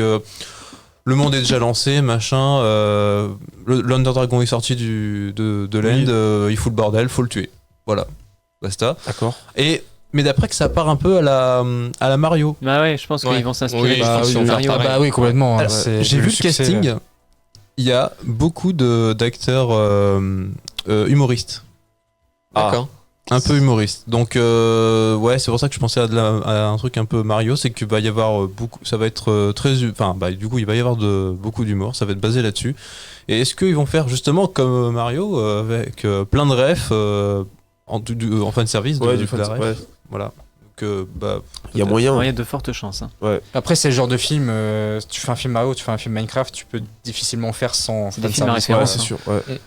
Mais là, je sais pas. Mais faut que ce soit bien dosé aussi. Parce mais faut que ce soit très bien dosé, sinon c'est. Faut pas que ça raconte que ça. Genre, salut, on a un Easter egg. C'est ça que ça a proposé. Ils font un gâteau, je sais pas. Un truc que personne ne fait. Enfin, je sais pas. En tout cas, s'ils font un truc à la Mario, ça pourrait être sympa, mais ouais, sans en abuser.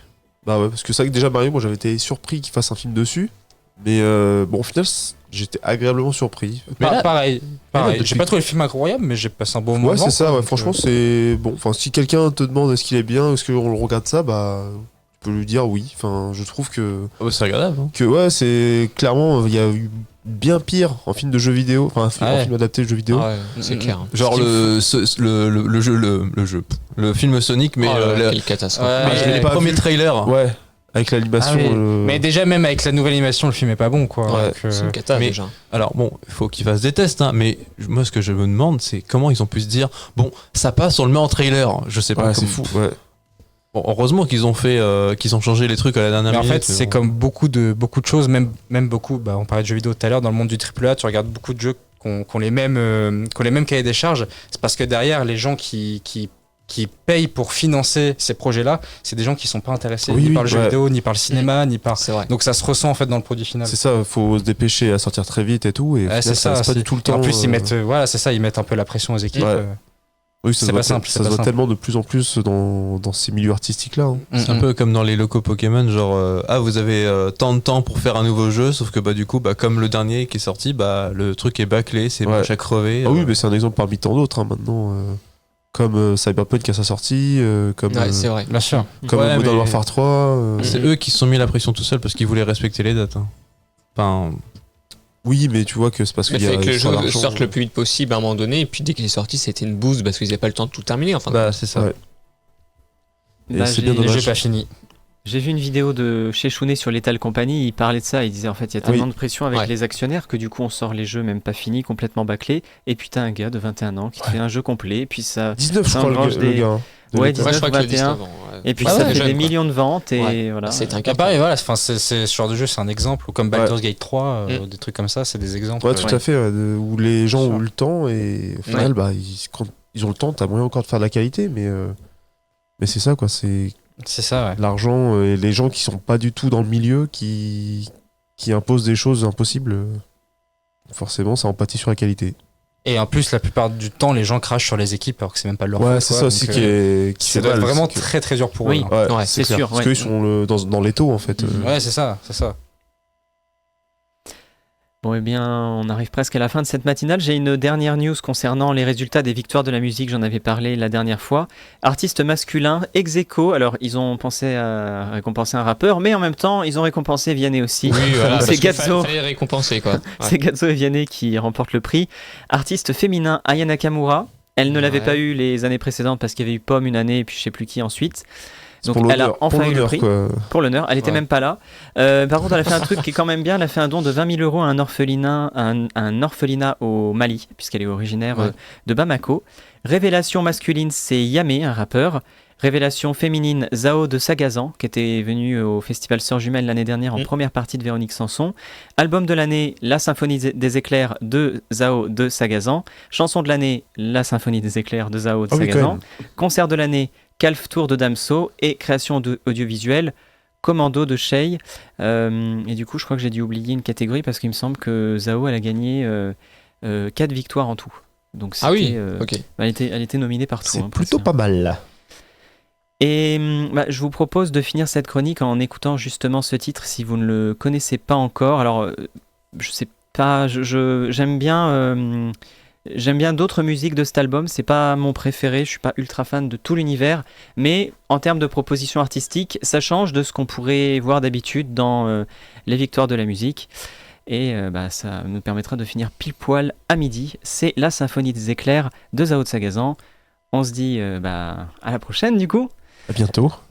Et puis voilà, toujours en forme avec un max de chroniques et le retour de Willy qui devrait nous rejoindre. Salut. Salut. Bye. Non-stop